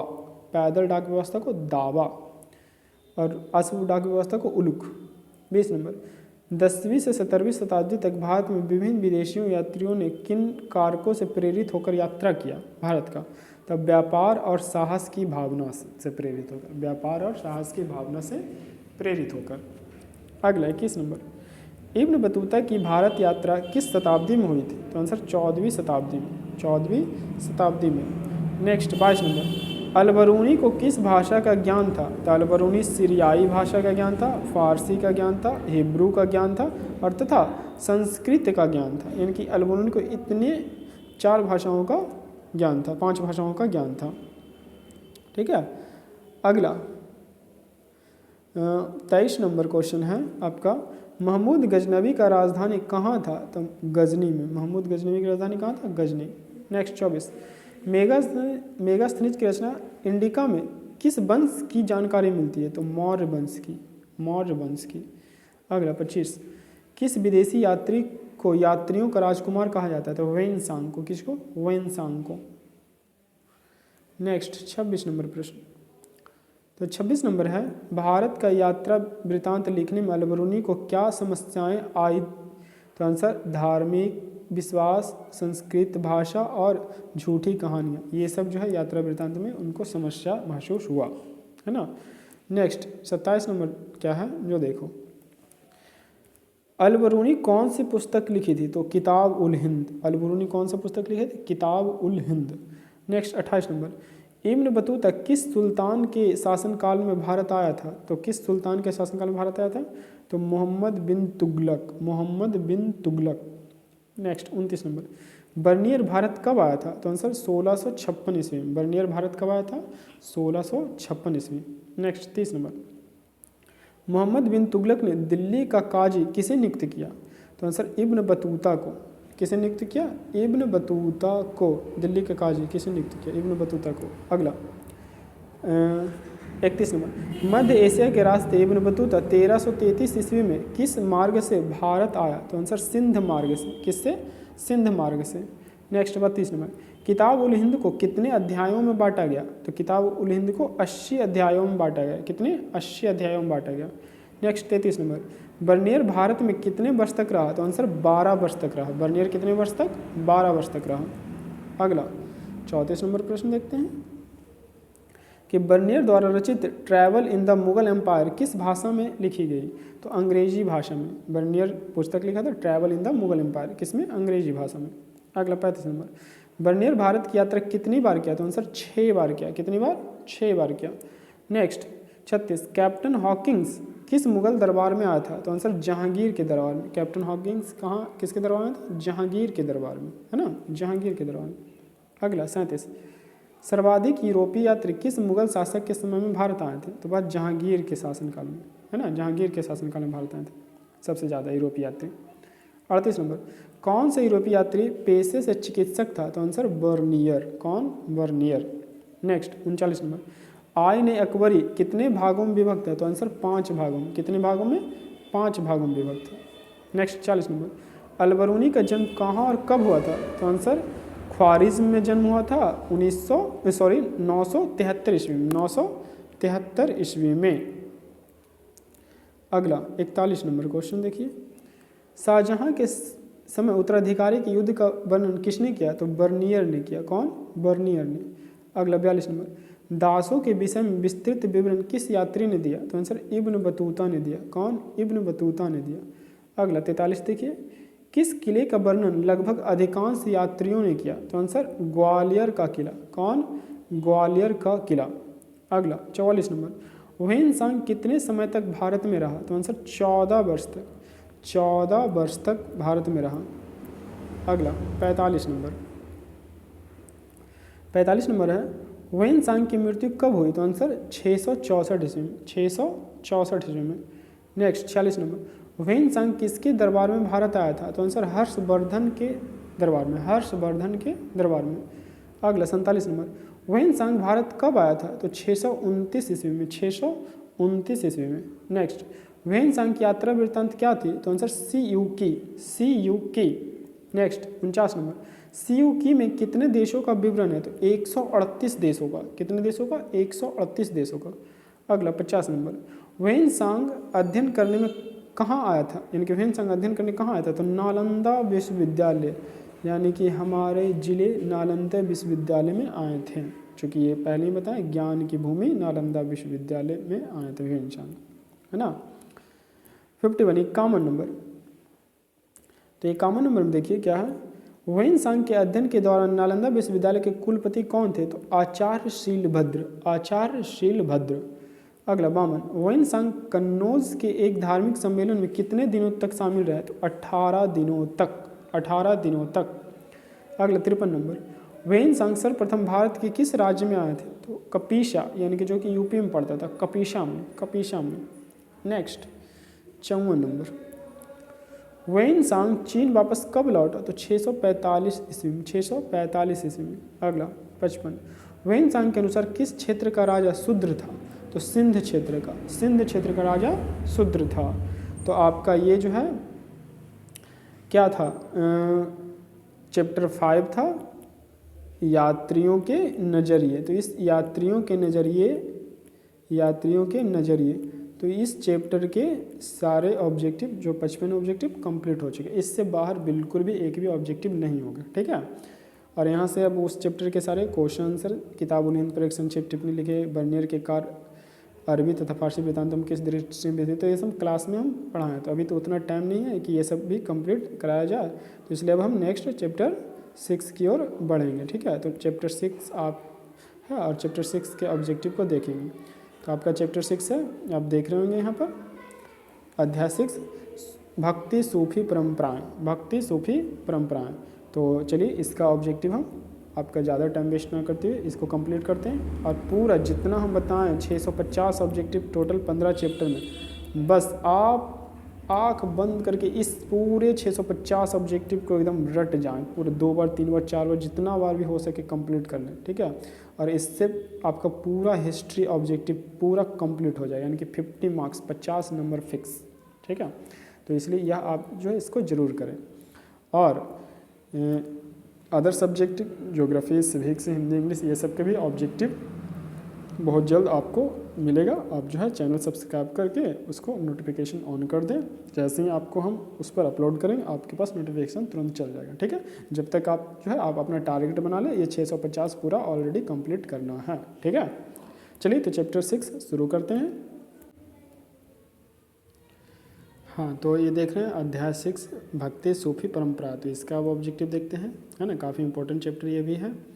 तो पहला ऑब्जेक्टिव है अलवार संत किसकी पूजा करते थे, तो आंसर विष्णु की, किसकी, विष्णु की। नेक्स्ट दूसरा, रामानंद के शिष्य कौन थे, तो आंसर कबीरदास एवं रैदास, रामानंद के शिष्य कबीरदास एवं रैदास। अगला तीसरा, निजामुद्दीन औलिया किस सूफी सिलसिले से संबंधित है, तो आंसर चिश्ती, चिश्ती, चूँकि इसमें भक्ति और सूफी दोनों परंपरा के प्रश्न आएंगे, है ना। अगला है 4 नंबर प्रश्न, 4 नंबर है ख्वाजा मोइनुद्दीन चिश्ती की दरगाह कहाँ है, तो answer Ajmer, Ajmer. Next 5 number, Kabir के उपदेशों का संग्रह किस ग्रंथ में मिलता है, आंसर बीजक, बीजक।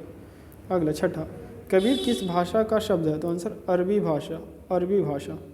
अगला 7वां प्रश्न, कबीर शब्द का अर्थ क्या है, तो आंसर महान, कबीर शब्द का अर्थ ही है महान, है ना। अगला नेक्स्ट 8 नंबर प्रश्न देखिए, सूफी संतों की गतिविधियों के केंद्र को क्या कहा जाता है, तो आंसर खानकाह, खानकाह, गतिविधियों के केंद्र को कहा जाता है खानकाह। नेक्स्ट 9 नंबर, सिलसिला क्या है, तो आंसर सूफी व्यवस्था, क्या है, सूफी व्यवस्था। अगला 10वां, मोइनुद्दीन चिश्ती किसके साथ भारत आए थे, तो आंसर मोहम्मद गौरी के संग, मोहम्मद गौरी के संग, ठीक है। 11 नंबर प्रश्न देखिए, सूफी संत की कौन सी शाखा बिहार में फैली, तो फिरदौसी शाखा, कौन सी शाखा बिहार में फैली, फिरदौसी शाखा। काफ़ी इंपॉर्टेंट सारा प्रश्न है इस चैप्टर के, है ना, काफ़ी इंपॉर्टेंट, और सारा का सारा NCERT बार बार हम बोल रहे हैं ताकि आप इन सभी ऑब्जेक्टिव को इग्नोर ना करें, क्योंकि आपके एग्ज़ाम में बस यही छपने ही वाले हैं, ठीक है। तो इसलिए इसे इग्नोर ना करें और 1 बार 2 बार 3 बार जरूर पढ़ें, ठीक है। इससे फालतू बिल्कुल भी नहीं, बस मात्र 650 आप टारगेट बना लें, मात्र 650 ऑब्जेक्टिव हमें कंप्लीट करना है, ओके। तो चलिए नेक्स्ट आगे चलते हैं। 12, भारत में चिश्ती सिलसिला के संस्थापक कौन थे, तो answer Khwaja Moinuddin Chishti, Khwaja Moinuddin Chishti. Next 13 number, Nizamuddin Auliya Delhi के किस सुल्तान के समकालीन थे, तो आंसर मोहम्मद बिन तुगलक, मोहम्मद बिन तुगलक। अगला 14, किसने कहा था भगवान ना काबा में ना कैलाश में बल्कि हर एक सांस में, कबीर ने, बहुत इंपॉर्टेंट, भगवान ना काबा में ना कैलाश में बल्कि हर एक सांस में, क्या रिदम है, तो आंसर है कबीर, ठीक है। नेक्स्ट, महिला रहस्यवादी संत कौन है, तो आंसर रबिया, रबिया, महिला रहस्यवादी संत। नेक्स्ट, उत्तर भारत में भक्ति आंदोलन लाने का श्रेय किसे जाता है, उत्तर भारत में तो रामानंद को, किसे, रामानंद को। 17, बंगाल के प्रसिद्ध संत कौन थे, चैतन्य महाप्रभु, बंगाल के प्रसिद्ध संत चैतन्य महाप्रभु। 18, कृष्ण भक्ति के सबसे बड़े संत कौन है, तो चैतन्य महाप्रभु, कृष्ण भक्ति के सबसे बड़े संत चैतन्य महाप्रभु। अगला, मीरा किसकी भक्त, हाँ मीरा किसकी भक्त थी, तो मीरा, ये भी आंसर होगा, कृष्ण की भक्त थी, कृष्ण की भक्त थी, है ना। नेक्स्ट काशी में किस प्रसिद्ध संत का जन्म हुआ था? तो आंसर कबीर का। किसका? कबीर का। नेक्स्ट, किस सिख गुरु का जन्म पटना सिटी में हुआ था? तो गुरु गोविंद साहब। इनका गुरु गोविंद साहिब का। अगला 22 नंबर देखिए ऑब्जेक्टिव, सल्तनत कालीन प्रथम मस्जिद कौन सी बनी थी? प्रथम मस्जिद कुब्बल उल इस्लाम दिल्ली में। प्रथम मस्जिद, सल्तनत कालीन प्रथम मस्जिद कुब्बत उल इस्लाम दिल्ली में। अगला 23, औरंगजेब का संबंध किस सूफी सिलसिले से था? तो नक्शबंद। नक्शबंद। नक्शबंद। 24 नंबर, पल्लव राजाओं ने किस मत को अपना राजधर्म घोषित किया? तो राजधर्म घोषित किया तो वैष्णव मत को। किसको? वैष्णव मत को। अगला 25, संत कबीर का जन्म कहाँ हुआ था? तो आंसर वाराणसी, काशी में। वाराणसी, काशी में हुआ था, है ना। 26 नंबर प्रश्न आइए, गुरु नानक का जन्म कहाँ हुआ था? तो आंसर तलबंडी। कहाँ? तलबंडी। नेक्स्ट 27, खालसा पंथ की शुरुआत किसने की? तो आंसर गुरु गोविंद सिंह ने। कौन? गुरु गोविंद सिंह ने। 28 नंबर, सिखों के सभी गुरुओं का क्रमानुसार नाम लिखें। इनके सिख के जो गुरु हैं, चूँकि आपको पता है कि 10 गुरु हैं, तो उनका नाम जो है क्रमानुसार। तो पहले गुरु नानक, दूसरे गुरु अंगद, तीसरे गुरु अमरदास, चौथा गुरु रामदास, पांचवा गुरु अर्जुन, छठा गुरु गोविंद सिंह, गुरु हरगोविंद, और सातवां गुरु हरकिशन, आठवां गुरु हरराय, नौवां गुरु तेग बहादुर और 10वां गुरु गोविंद सिंह। ये नहीं कि 10 गुरु के क्रमानुसार नाम है। 10 गुरु जो थे सिखों के 10वें गुरु, अंतिम गुरु गुरु गोविंद सिंह, है ना। और इसके बाद गुरु पद समाप्त हो गया और जो गुरु ग्रंथ साहिब था उसी को गुरु का पद बोला गया। ठीक है, चलिए अगला प्रश्न पे बढ़ते हैं। 29 नंबर प्रश्न देखिए, किस मुगल सम्राट ने गुरु तेग बहादुर की हत्या कर दी थी? तो औरंगजेब। कौन? औरंगजेब। अगला 30, गुरु ग्रंथ साहिब या आदि ग्रंथ की रचना किसने की थी? तो गुरु अर्जुन ने। गुरु अर्जुन ने। 31, किस सिख गुरु ने गुरु परंपरा पैतृक कर दिया था? गुरु रामदास ने। गुरु रामदास ने गुरु परंपरा क्या कर दिया? पैतृक कर दिया।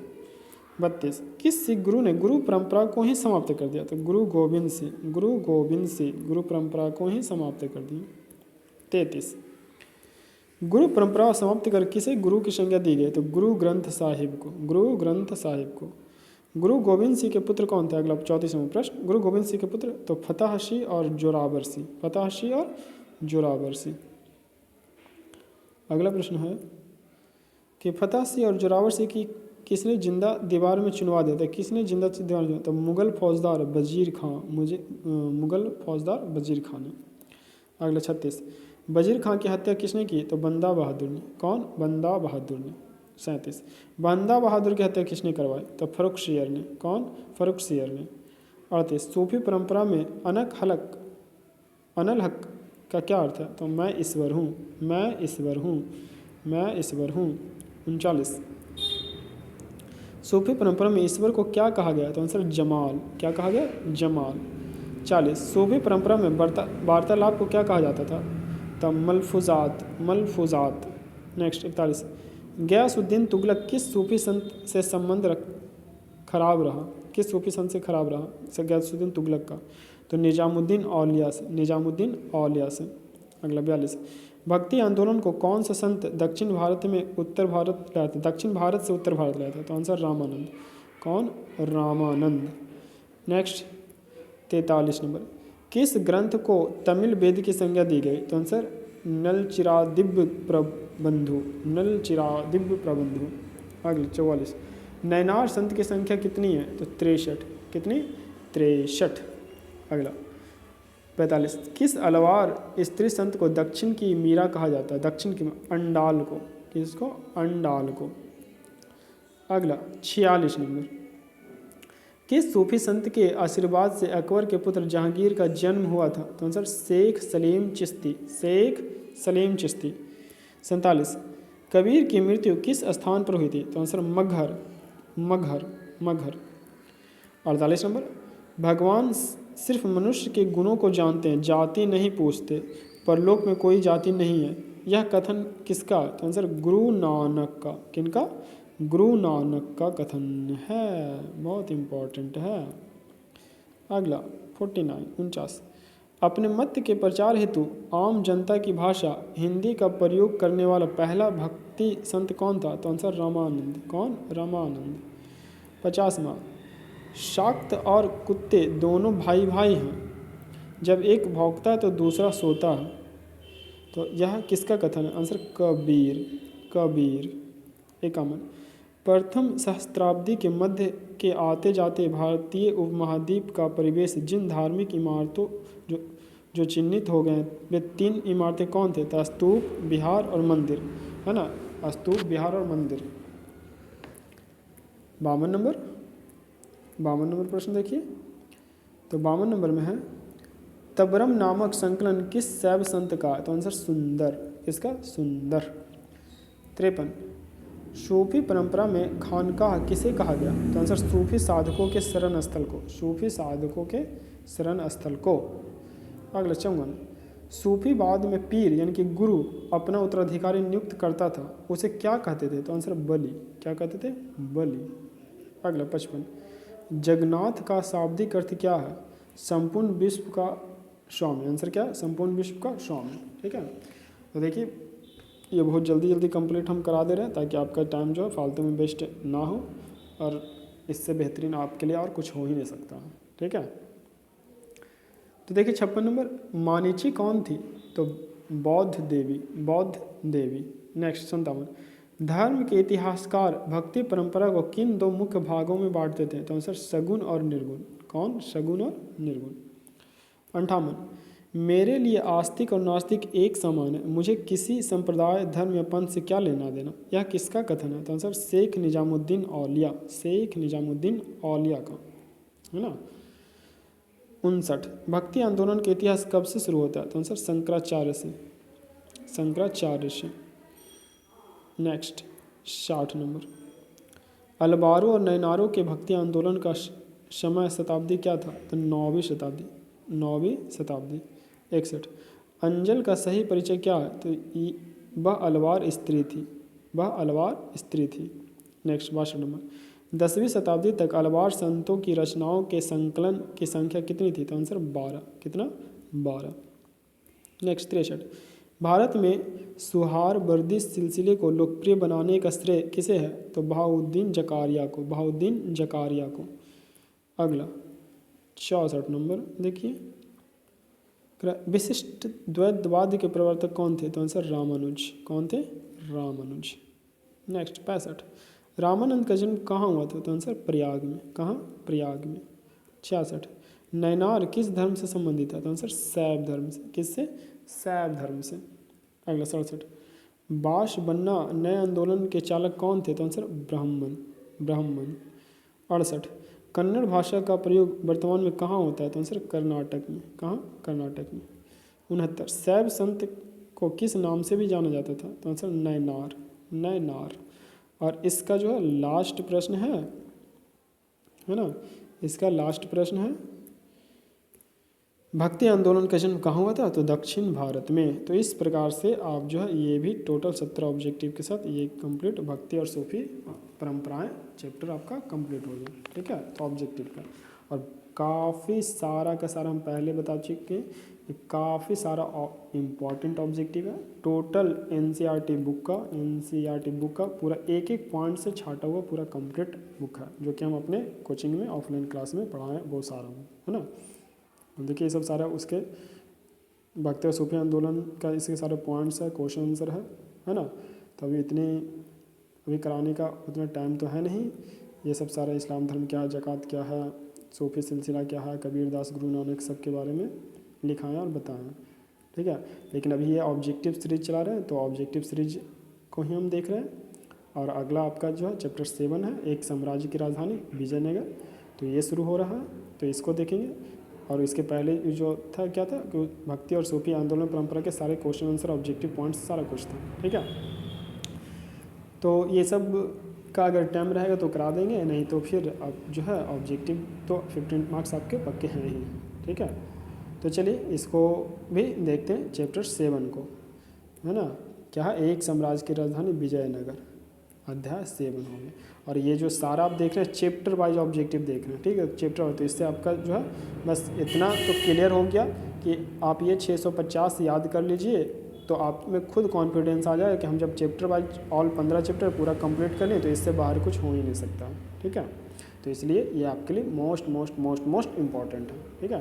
तो इसी के साथ जो है आप चैनल को सब्सक्राइब कर लें, मैथ्स विद जीनियस अमित, है ना।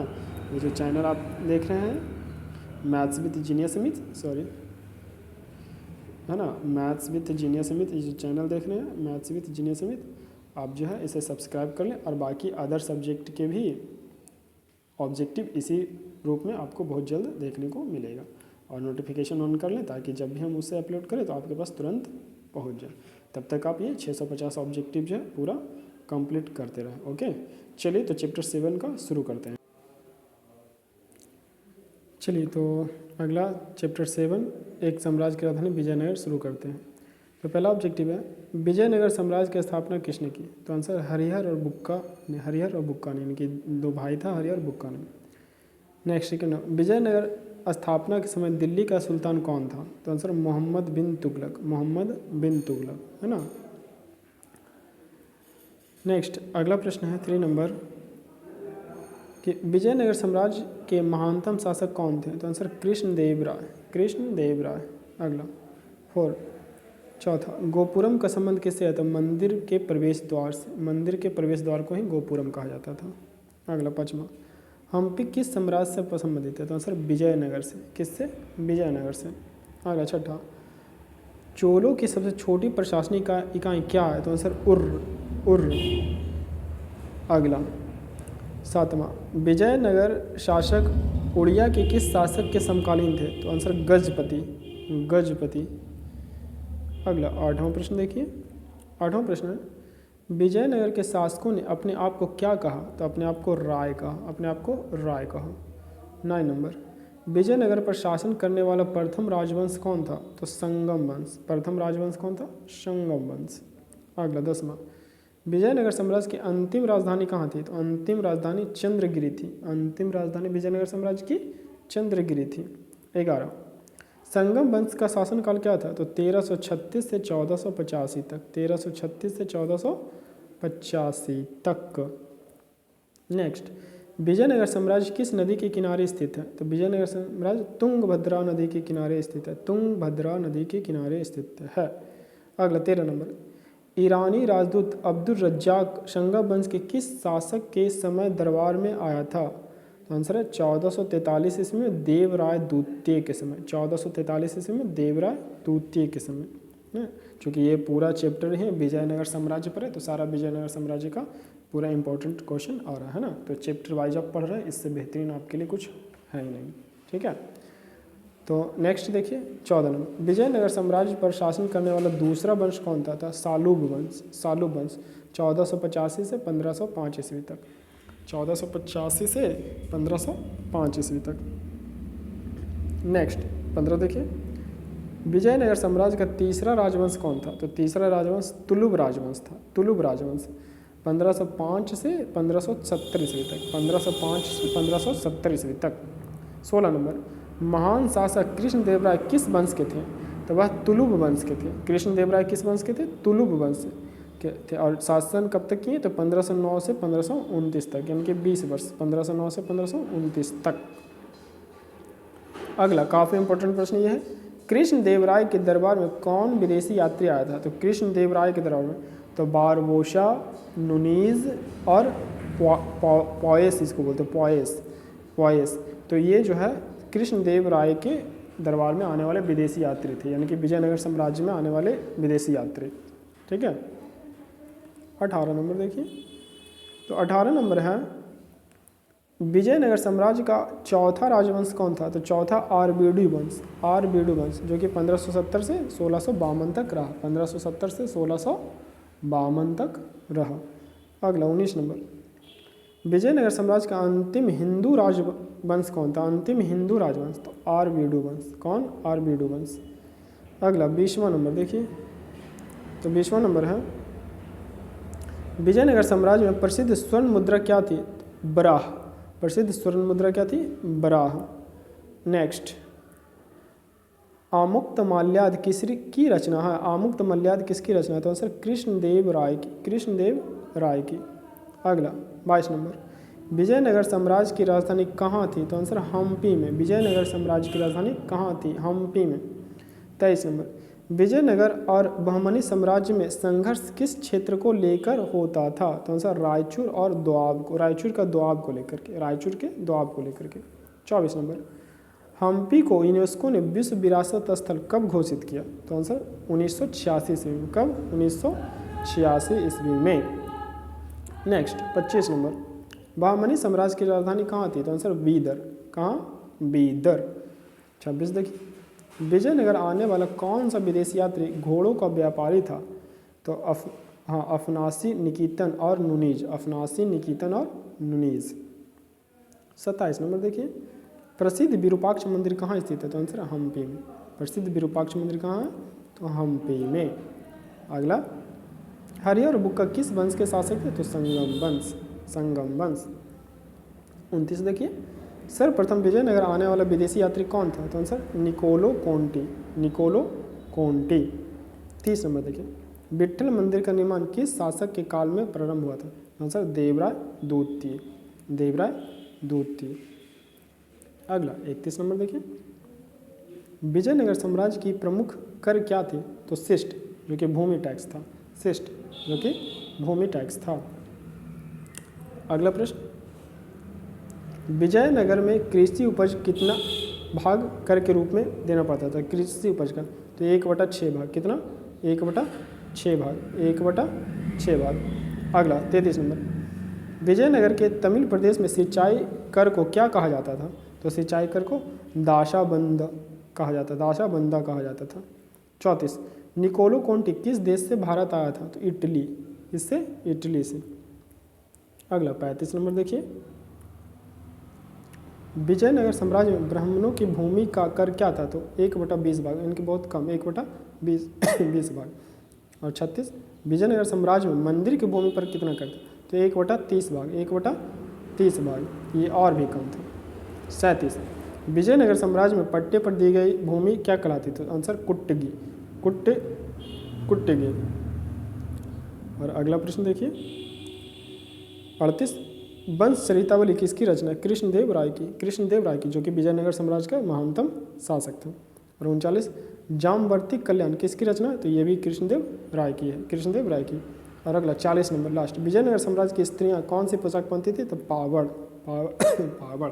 तो इस प्रकार से आपका जो चैप्टर 7 था विजयनगर साम्राज्य था, काफ़ी इंपॉर्टेंट और एक एक प्रश्न काफ़ी इंपॉर्टेंट टोटल कंप्लीट हो चुका है। ठीक है, तो अगर विजयनगर, एक चीज़ याद रखिए, अगर विजयनगर चैप्टर 7 से कोई भी प्रश्न आएगा तो इससे बाहर बिल्कुल भी नहीं आएगा। ठीक है, जैसा कि आप अगर पढ़े होंगे या आप महसूस भी किए होंगे कि ये जो है सारा विजयनगर से इंपॉर्टेंट जितने भी है टोटल 40 ऑब्जेक्टिव में कंप्लीट है, फालतू का कोई भी नहीं है ना, तो सारा कंप्लीट है, तो इससे बाहर कभी हो ही नहीं सकता चैप्टर में। ठीक है, तो इसलिए हम जो है आपके कीमती टाइम को अभी समझ रहे हैं, इसलिए देखिए मात्र कुछ ही 5-7 मिनट में पूरा चैप्टर ख़त्म है ना। और ऐसा नहीं कि आपका जो है बस 20 गो ऑब्जेक्टिव लेके आए, 30 गो ऑब्जेक्टिव लेके आए और उसमें घंटों आपका टाइम ले लिए हैं, जो कि उसका कोई अर्थ नहीं है। तो इसलिए आप ऐसे वीडियो से बचें जो आपका जो है मात्र इधर उधर से कॉपी पेस्ट करके 20-30 वीडियो ला करके और घंटों आपका टाइम वेस्ट करते हैं। ऐसे वीडियो से बिल्कुल आप बचें और पूरा आप जो है जो भी है कंप्लीट, जिसका भी वीडियो आप उसका पूरा कंप्लीट जो भी कराएं आप उनके वीडियो को देखें। ठीक है, वो आपके लिए फ़ायदा करेगा। ये 10 मिनट 20 मिनट वाले वीडियो आपके लिए नुकसानदायक है। ठीक है, ये चीज़ आप ध्यान रखें। ठीक है, तो चलिए अब हम आगे नेक्स्ट चैप्टर 8 में चलेंगे, है ना। तो जैसे कि हम पहले बता दिए, इस सब में एक नज़र ये भी आप देख सकते हैं कि विजयनगर में कौन कौन यात्री आया था, किस देश का यात्री था और उस समय शासक कौन थे और वह कब आया था, ये भी आप विजयनगर से संबंधित लिख सकते हैं। तो चूँकि हम क्लास में जैसा कि पहले बता चुके क्लास में पढ़ाए थे, तो क्लास में सारा एक एक पॉइंट, एक एक डिटेल, एक एक क्वेश्चन आंसर सब कराए, तो उसी दौरान ये कराया गया था, तो आप इसको देख सकते हैं। ठीक है, तो हम चलिए चैप्टर 8 में बहुत सारे चीज़ इसमें लिखाए हैं, तो अभी उतना तो हम नहीं कराएंगे, ये हम पहले से ही बोल रहे हैं, क्योंकि टाइम आपके पास बहुत ही कम है ना, मात्र 1 महीना से भी कम है। अगला चैप्टर है किसान जमींदार और राज। तो अगला ये जो चैप्टर है किसान जमींदार राज, चैप्टर 8 है ना, चैप्टर 8 है सेकेंड बुक का किसान जमींदार राज। तो अब इसके हम ऑब्जेक्टिव को फटाफट आपको कुछ ही मिनटों में कंप्लीट करते हैं, ठीक है। तो चलिए इस चैप्टर को शुरू। चलिए तो चैप्टर 8 में किसान जमींदार और राज्य में चलते हैं इसका ऑब्जेक्टिव। तो पहला ऑब्जेक्टिव है 16वीं और 17वीं सदी के दौरान लगभग कितने प्रतिशत लोग गांव में निवास करते थे। तो किसान जमींदार, तो आंसर है 85%। 85%। दूसरा, मुगल काल में भारत में सबसे ज़्यादा कौन सा फसल उपजाया जाता था। तो आंसर है चावल, गेहूँ, ज्वार एवं बाजरा, ये सब मुगल काल में सबसे ज़्यादा उपजाया जाता था। तीसरा प्रश्न देखिए, आईने अकबरी कितने भागों में विभक्त है। तो आंसर 5 भागों में। कितने भागों में? 5 भागों में। नेक्स्ट चौथा, दीन इलाही किससे संबंधित है। तो दीन इलाही अकबर से संबंधित है। किससे? अकबर से संबंधित। अगला पाँचवा, 16वीं सदी में भारतीय गांव में कौन सी बाहरी ताकत दाखिल हुई थी। तो आंसर मुगल राज, व्यापार, मुद्रा और बाजार, है ना, ये सब दाखिल हुई थी। अगला छठा नंबर प्रश्न देखिए, कर भूखमरी और महामारी के बावजूद 16वीं से 17वीं शताब्दी के बीच भारत की आबादी कितनी हो गई थी। तो आंसर 5 करोड़। कितना? 5 करोड़। नेक्स्ट 7 नंबर, आईने अकबरी के अनुसार सिंचाई वाले क्षेत्रों में वर्ष में कुल कितने फसल होते थे। तो आंसर 3 फसल। कितने फसल? 3 फसल। नेक्स्ट 8वां, एक पंचायत का सरदार मुखिया होता था जिसे क्या कहा जाता था। तो आंसर मुकदम। मुकदम, मुकदम कहा जाता था। 9 नंबर देखिए, परगना का, हाँ, परगना का मुगल काल में क्या अर्थ था। आंसर एक प्रशासनिक प्रमंडल। एक प्रशासनिक प्रमंडल। 10 नंबर, जजिया कर किससे लिया जाता था। तो आंसर जिम्मियों से। जिम्मियों से। और ये जिम्मी किसे कहा जाता था। तो जिम्मी कहा जाता था गैर इस्लामिक लोगों को, यानी कि जो इस्लाम धर्म को नहीं मानते थे, तो गैर इस्लामिक लोगों को जिम्मी कहा जाता था और उससे जजिया कर लिया जाता था। अगले 11, अकबर ने अबुल फजल से स्वयं के काल का इतिहास लिखवाया, ऐसी परंपरा कहाँ पर चली थी। तो चीन में प्रचलित थी। ऐसी परंपरा कहाँ प्रचलित थी? चीन में। नेक्स्ट 12, तंबाकू पर किस शासक ने प्रतिबंध लगाया था। आंसर जहांगीर ने। जहांगीर ने। नेक्स्ट 13, भारत में तंबाकू कहाँ से लाया गया। तो आंसर पुर्तगाल से। कहाँ से? पुर्तगाल से। नेक्स्ट 14 नंबर, तंबाकू का सेवन सर्वप्रथम किस मुगल शासक ने किया था। तो आंसर अकबर ने किया था 1604 ईस्वी में। अकबर ने किया था 1604 ईस्वी में। नेक्स्ट 15, मुगल काल में पेशकश का क्या अर्थ था। तो आंसर मुगल दरबार में ली जाने वाली भेंट। मुगल दरबार में ली जाने वाली भेंट को पेशकश कहा जाता था। 16 नंबर, मुगल काल के दौरान खरीफ फसल और रबी फसल दोनों मिलाकर लगभग कितने किस्म की फसल उपजाई जाती थी। तो आंसर 43 प्रकार की। 43 प्रकार के। अगला 17 नंबर, आइए इस चैप्टर का 17 नंबर ऑब्जेक्टिव, अफ्रीका और स्पेन के रास्ते भारत में कौन सी फसल आई। तो आंसर मक्का। अफ्रीका और स्पेन के रास्ते भारत में कौन सी फसल आई। तो मक्का आई। नेक्स्ट 18, 17वीं शताब्दी में फल तथा सब्जियों का कौन सा प्रकार नई दुनिया से ली गई। तो आंसर टमाटर, आलू, मिर्च, पपीता और अनानास, ये नई दुनिया से ली गई 17वीं शताब्दी में। अगला 19, मुगल काल में गांव के मुखिया का मुख्य कार्य क्या होता था। तो आंसर गांव की आमदनी और खर्च का हिसाब किताब रखना। नेक्स्ट 20 नंबर, 20 नंबर है आईने अकबरी अकबरनामा के किस खंड से संबंधित है। तो आंसर तृतीय खंड से। आईने अकबरी जो है अकबरनामा के तृतीय खंड से संबंधित है। 21 नंबर, मुगल काल के किस ग्रंथ में कृषि, जलवायु, आर्थिक एवं सामाजिक स्थिति का वर्णन है। तो आंसर बाबरनामा। किसमें? बाबरनामा। नेक्स्ट 22 देखिए, अकबर के समय सूबों यानी कि क्षेत्र की संख्या कितनी थी। तो आंसर 15 सूबा यानी कि 15 क्षेत्र था। नेक्स्ट 23 नंबर, आईने अकबरी के लेखक कौन है। तो आंसर अबुल फजल। आईने अकबरी के लेखक कौन है? अबुल फजल है। नेक्स्ट देखिए 24 नंबर, अबुल फजल का वर्णन आईने अकबरी के किस भाग में है। तो आंसर पंचम भाग में। किस भाग में? पंचम भाग में। 25 नंबर देखिए, मुगल काल के किस ग्रंथ में कृषि खेती की जुताई करों की वसूली एवं जमींदारों का वर्णन है? तो आंसर आईने अकबरी। देखिए थोड़ा सा यहाँ पर, चूँकि मेरा ये जो कोचिंग में हम ये रिकॉर्डिंग कर रहे हैं और कोचिंग जो है बस सड़क पर ही है, सड़क के पास ही है, इसलिए थोड़ा सा शोर शराबा है, इसलिए आप जो है इसे इग्नोर करें। हालांकि माइक उक लगा करके तो रिकॉर्डिंग कर रहे हैं, लेकिन ये काफ़ी सड़क के नज़दीक होने के कारण जो है थोड़ा सा ये शोर शराबा बाहरी वॉइस आ जाता, तो आप इसे इग्नोर करते हुए आप बस अपने मेन आपके स्क्रीन पर स्पष्ट रूप से क्वेश्चन दिख रहे होंगे, आंसर दिख रहे होंगे और वो आवाज़ बोल रहे हैं ना, तो आप इसे सुन सकते हैं, ठीक है। और चूँकि ये थोड़ा सा क्या है कि अब हम इतना आपके लिए रिकॉर्डिंग कर रहे हैं, ये क्लास ले रहे हैं, तो इसमें इतना टाइम नहीं मिल पाता है कि उसको फिर पूरा एडिटिंग विडिटिंग ये सब करें, तो इसलिए जो है सिंपल है, रिकॉर्डिंग कर दी कंप्लीट और आपको उसको अपलोड कर दिया, ठीक है। तो आपको मेन कंटेंट से मतलब है ना, सही कंटेंट कम समय में मिलना चाहिए, तो मेन सही असली मतलब ये है कंटेंट से, तो आप उस सभी चीज़ों पर ध्यान मत दें।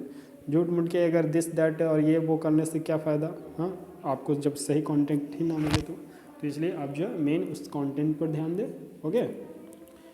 तो चलिए नेक्स्ट क्वेश्चन की ओर बढ़ते हैं। 25 मुगल काल के किस ग्रंथ में कृषि खेती की जुताई करों की वसूली एवं जमींदारों का वर्णन है? तो आईने अकबरी में। अगला 26 आईने अकबरी किस भाषा में लिखी गई? तो आंसर फारसी भाषा में। किस भाषा में? फारसी भाषा में। 27 अकबर की आलोचना किस विद्वान ने की? तो बदायूनी ने, इतिहासकार है वह अकबर की आलोचना की, बदायूनी ने। नेक्स्ट 28 नंबर क्वेश्चन देखिए। तो 28 नंबर है, अकबर के समय खालसा भूमि पर किसका अधिकार होता था? तो आंसर मुगल सम्राट का। किसका? मुगल सम्राट का। नेक्स्ट 29 नंबर, खालसा भूमि के देखभाल के लिए अकबर ने किसे नियुक्त किया था? तो आंसर इत्माद खां को, इत्माद खां को। नेक्स्ट 30 नंबर, अकबर के समय सबसे अधिक उपजाऊ भूमि को किस वर्ग में रखा गया था? पोलज। किसमें? पोलज। नेक्स्ट 31 नंबर आइए।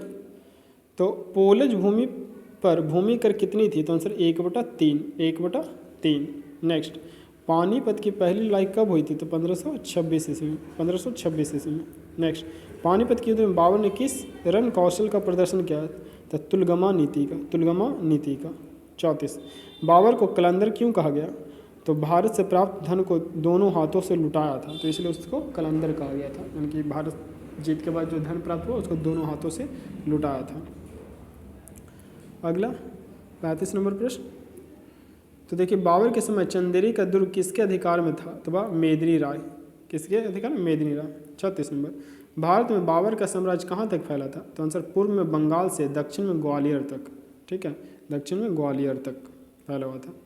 नेक्स्ट, हुमायूं की माँ का नाम क्या था? तो हाँ, महिम बेगम। हुमायूं की माँ महिम बेगम। अगला, नूरजहाँ का शासनकाल क्या था? तो 1611 से 1627, 1611 से 1627। और 38, शेख सलीम चिश्ती का दरगाह कहाँ? आंसर फतेहपुर सीकरी। कहाँ? फतेहपुर सीकरी, फतेहपुर सीकरी। और अगला लास्ट प्रश्न इस चैप्टर का, चैप्टर 8 का, है ना। तो लास्ट प्रश्न है, दिल्ली के जामा मस्जिद का निर्माण किसके काल में हुआ था? तो औरंगजेब के शासनकाल में, और औरंगजेब के शासनकाल में हुआ था। तो ये आपका जो है चैप्टर 8 का ऑब्जेक्टिव जो है कंप्लीट होता है, ठीक है। तो आप जैसा देख रहे हैं कि पूरा एकदम सुपर कंटेंट है आपके पास, है ना। और बस आप जो है अभी हिस्ट्री में आप ये अगर वीडियो देख लिए हैं या देख रहे हैं, तो इसके अलावा आप कुछ मत सोचिए, बस ये 650 पूरा चैप्टर वाइज ऑब्जेक्टिव कंप्लीट, क्योंकि इतने कम समय में इससे बेहतर कुछ हो ही नहीं सकता है आपके लिए, ठीक है।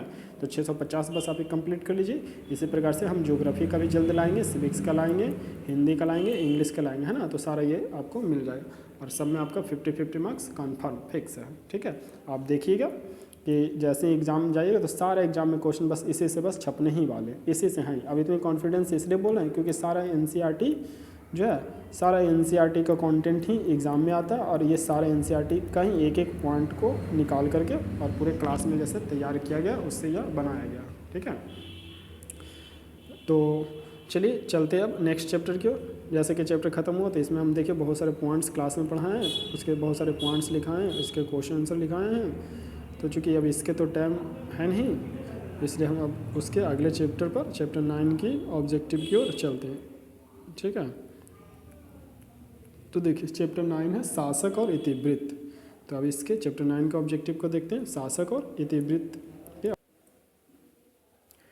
चलिए तो फ्रेंड्स आगे हम करते हैं चैप्टर, ये है 9 है। तो ये जो चैप्टर 9 है आपका जो हिस्ट्री का फर्स्ट बुक और सेकेंड बुक है, सेकेंड बुक का लास्ट चैप्टर है ना। तो इसको हम ऑब्जेक्टिव देखते हैं शासक और इतिवृत्त, ठीक है। तो इस प्रकार से उसका आपका जो हिस्ट्री का first book second book complete हो जाएगा, उसके बाद थर्ड बुक शुरू करेंगे, ठीक है। तो चलिए इसको शुरू करते हैं। पहला ऑब्जेक्टिव है शासक और इतिवृत्त का। भारत आने से पहले बाबर कहाँ का शासक था? तो आंसर फरगना का। कहाँ का? फरगना का। नेक्स्ट दूसरा, अकबर ने टोडरमल को दीवाने अशरफ कब नियुक्त किया? तो 1582 में। नेक्स्ट 3 नंबर, अकबर ने दीन इलाही कब शुरू किया? तो ये भी 1582 में। नेक्स्ट है, अकबर ने तीर्थ यात्रा कर कब समाप्त किया? तो 1563 ईस्वी में। तीर्थ यात्रा कर अकबर कब समाप्त किया? 1563 ईस्वी में। नेक्स्ट, किस मुगल शासक ने दास प्रथा समाप्त किया? तो अकबर। देखिए ये सब अकबर जो कितना कितना अच्छा काम किया, इसलिए तो वो महान काला है ना। दीन इलाही शुरू किया जो कि सभी धर्मों के संग्रह था। तीर्थ यात्रा कर समाप्त किया। किस मुगल शासक ने दास प्रथा समाप्त किया? तो अकबर ने, है ना। फिर दीन इलाही किससे संबंधित है? तो अकबर से संबंधित था। फिर 7वां, मुगल सम्राट अकबर का राज्याभिषेक कब हुआ? तो 1556 ईस्वी में। कब हुआ? 1556 ईस्वी में। नेक्स्ट 8वां, अकबर ने फतेहपुर सीकरी में एक नए शहर की नींव किसके सम्मान में रखी थी? तो आंसर सलीम चिश्ती के सम्मान में। किसके सम्मान में? सलीम चिश्ती के सम्मान में। नेक्स्ट आ जाइए, अकबर ने अपना मकबरा कहाँ बनवाया? तो आंसर सिकंदरा में। कहाँ बनवाया? सिकंदरा में। 10वां नंबर, अकबर का जन्म कहाँ हुआ था? तो आंसर अमरकोट में। कहाँ हुआ था? अमरकोट में।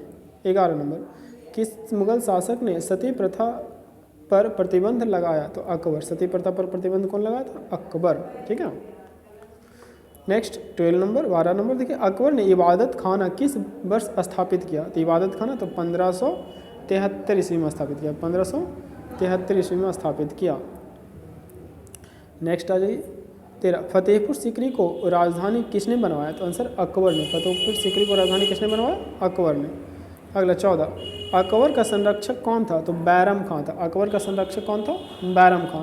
नेक्स्ट 15, कौन मुगल शहजादी कवित्री थी? तो जहांआरा कवित्री थी, ठीक है। नेक्स्ट 15 दो बार लिख दी है। नेक्स्ट, तानसेन का मकबरा कहाँ है? तो आंसर ग्वालियर में। तानसेन का मकबरा कहाँ? ग्वालियर में।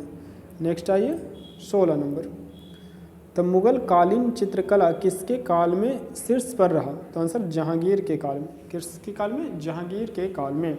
17 नंबर, तुजू के बाबरी को फारसी में किसने अनुवादित किया था? तो आंसर अब्दुल रहीम ने। किसने? अब्दुल रहीम ने। 18 नंबर, लोधी वंश का अंतिम शासक कौन था? तो लोधी वंश का अंतिम शासक इब्राहिम लोधी था। चलिए आए 19 नंबर, तो ये चैप्टर 9 का है शासक और इतिवृत्त का, और सारा इंपॉर्टेंट क्वेश्चन है, ये हम बार बार आपको बोल रहे हैं, बस इसको आप इग्नोर नहीं कीजिए। आप अगर इसे इग्नोर करेंगे तो आप देखिए एग्ज़ाम में बस इसी सारा जो हम अपने ऑफलाइन क्लास में पढ़ाएं, ठीक है, सारा आपको हम वही बता रहे हैं ऑब्जेक्टिव वाले, ठीक है। तो इससे बाहर कुछ होगा नहीं, क्योंकि ऑफलाइन क्लास में सारा NCERT से एक एक पॉइंट्स लिखाते हैं, एक एक कंप्लीट उसको करवाते हैं, है ना, पॉइंट्स क्वेश्चन से, तो उसी का सारा ऑब्जेक्टिव है, ठीक है। तो मैं बार बार बोल रहा हूँ कि आप टाइम जो है इधर उधर बिल्कुल ना दें, बस आप टारगेट बना लें। 650 ऑब्जेक्टिव है, इसको कंप्लीट करें, आपका हिस्ट्री कंप्लीट ऑब्जेक्टिव 50 नंबर पक्का, ठीक है। वैसे ज्योग्राफी होगा, सिविक्स होगा, हिंदी होगा, इंग्लिश होगा, सारा सब्जेक्ट होगा, और भी जो भी सब्जेक्ट है, ठीक है। बस आप इस जो है चैनल को सब्सक्राइब कर नोटिफिकेशन ऑन कर लें, ताकि जैसे हम वीडियो डालें आपके पास तुरंत पहुँच जाए, है ना। तो चलिए अगला 19 नंबर देखते हैं। द्वितीय अफगान राज्य की स्थापना किसने किया? तो आंसर शेर शाह सूरी ने। शेर शाह सूरी ने। अगला 20, आमेर के किस राजा ने अपनी पुत्री का विवाह अकबर के साथ किया? तो भारमल, राजा भारमल। 21, बादशाह नामा के लेखक कौन थे? तो आंसर अब्दुल हमीद लाहौरी। अब्दुल हमीद लाहौरी। 22 नंबर, ठगी प्रथा का अंत किसके शासनकाल में हुआ? तो answer William Bentinck. William Bentinck के शासनकाल में ठगी प्रथा का अंत हुआ। अगला, पानीपत के द्वितीय युद्ध में अकबर ने किसे पराजित किया था? तो आंसर हेमू को। किसे पराजित किया था? हेमू को। अगला 24, बाबर ने तुजू के बाबरी किस भाषा में लिखी? तो आंसर तुर्की भाषा में। किस भाषा में लिखी? तुर्की भाषा में।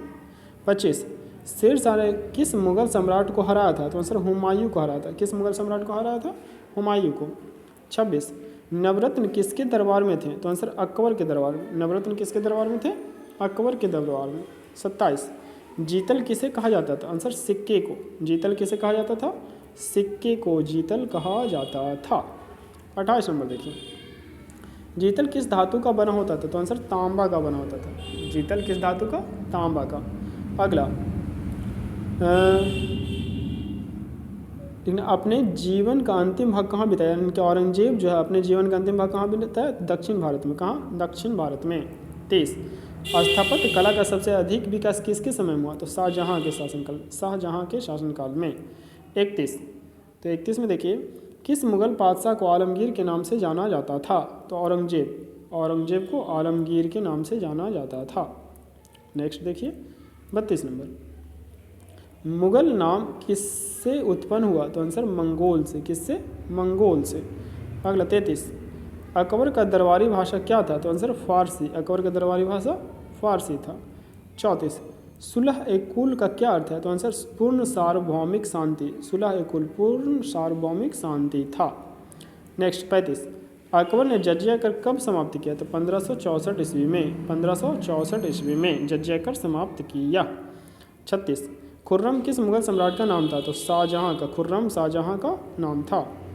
अगला प्रश्न 37 नंबर प्रश्न। 37 नंबर प्रश्न देखिए, हुमायूं का भाई कौन था? तो कामरान, अस्करी और हिंदाल। कामरान, अस्करी और हिंदाल हुमायूं का भाई था और बाबर के बेटे। 38, मुगल कालीन चित्रकला किसके समय उन्नत हुई? तो जहांगीर के समय। किसके समय? जहांगीर के समय। 39, रज़्मनामा किस ग्रंथ का फारसी अनुवाद किया गया? तो महाभारत। महाभारत किसका? महाभारत। अगला 40 नंबर देखिए, 40 नंबर प्रश्न है, पातशाह नामा किसने लिखा? तो पातशाह नामा अब्दुल हमीद लाहौरी ने लिखा। अब्दुल हमीद लाहौरी ने लिखा। पातशाह नामा अब्दुल हमीद लाहौरी ने लिखा। नेक्स्ट 41, हुमायूं नामा का अंग्रेजी अनुवाद किसने किया? तो हुमायूं नामा का अंग्रेजी अनुवाद हेनरी बेवरिज ने किया। कौन? हेनरी बेवरिज ने किया। चलिए 42 नंबर देखिए, 42 है कि लाडली बेगम किसकी पुत्री थी? तो नूरजहाँ की। लाडली बेगम किसकी पुत्री थी? नूरजहाँ की। नेक्स्ट 43, दिल्ली में चांदनी चौक का निर्माण किसने करवाया? तो जहाँ आरा ने। चांदनी चौक का निर्माण किसने करवाया? जहाँ आरा ने। अगला 44, बाबर चंगेज खां का कौन सा वंशज था? तो 14वां वंशज था। बाबर चंगेज खां का 14वां वंशज था। ठीक है, अगला आ जाइए 45 नंबर। तो 45 नंबर है, तुजू के जहांगीरी किसकी रचना है? तो आंसर जहांगीर की। तुजू के जहांगीरी किसकी रचना है? जहांगीर की। नेक्स्ट 46, मुगल प्रशासन में जिले को किस नाम से जाना जाता था? तो जिले को सरकार के नाम से जाना जाता था। किस नाम से? सरकार के नाम से। और 47, दीवान अशरफ का क्या अर्थ है? तो दीवान अशरफ का राजस्व विभाग का अध्यक्ष होता है। क्या होता है? राजस्व विभाग का अध्यक्ष। अगला 48, अकबर का वजीर कौन था? तो अकबर का वजीर बैरम खां था। कौन था? बैरम खां। बैरम खां अकबर का वजीर बैरम खां। नेक्स्ट 49, सुलह कुल की नीति किसने चलाई? अकबर ने। सुलह कुल की नीति किसने चलाई? अकबर ने। और लास्ट प्रश्न 50 नंबर ऑब्जेक्टिव्स का, कि भारत का अंतिम मुगल शासक कौन था? तो बहादुर शाह जफर। बहादुर शाह जफर था। तो इस प्रकार से आप जो है चैप्टर 9 जो है शासक और इतिवृत्त कंप्लीट होता है ऑब्जेक्टिव, और इसी के साथ आपका जो है सेकेंड बुक भी कंप्लीट होता है ऑब्जेक्टिव का, सेकेंड बुक। अब इसका लास्ट जो है चैप्टर 10 से लेकर के 15 यानी कि 10 से लेकर 15 तक थर्ड बुक है। ठीक है, तो ये जो थर्ड बुक है, तो ये देखिए काफ़ी लंबी वीडियो होगी, लगभग 1.25 घंटा की वीडियो होने वाली है। तो हम जो है क्या कर रहे हैं कि इस वीडियो को यहीं पर समाप्त कर रहे हैं, है ना। और इसका नेक्स्ट पार्ट बहुत ही जल्द तुरंत ही, चूँकि काफ़ी टाइम से लगातार रिकॉर्डिंग भी कर रहे हैं, तो इसलिए जो है नेक्स्ट पार्ट जो है इसका चैप्टर थर्ड बुक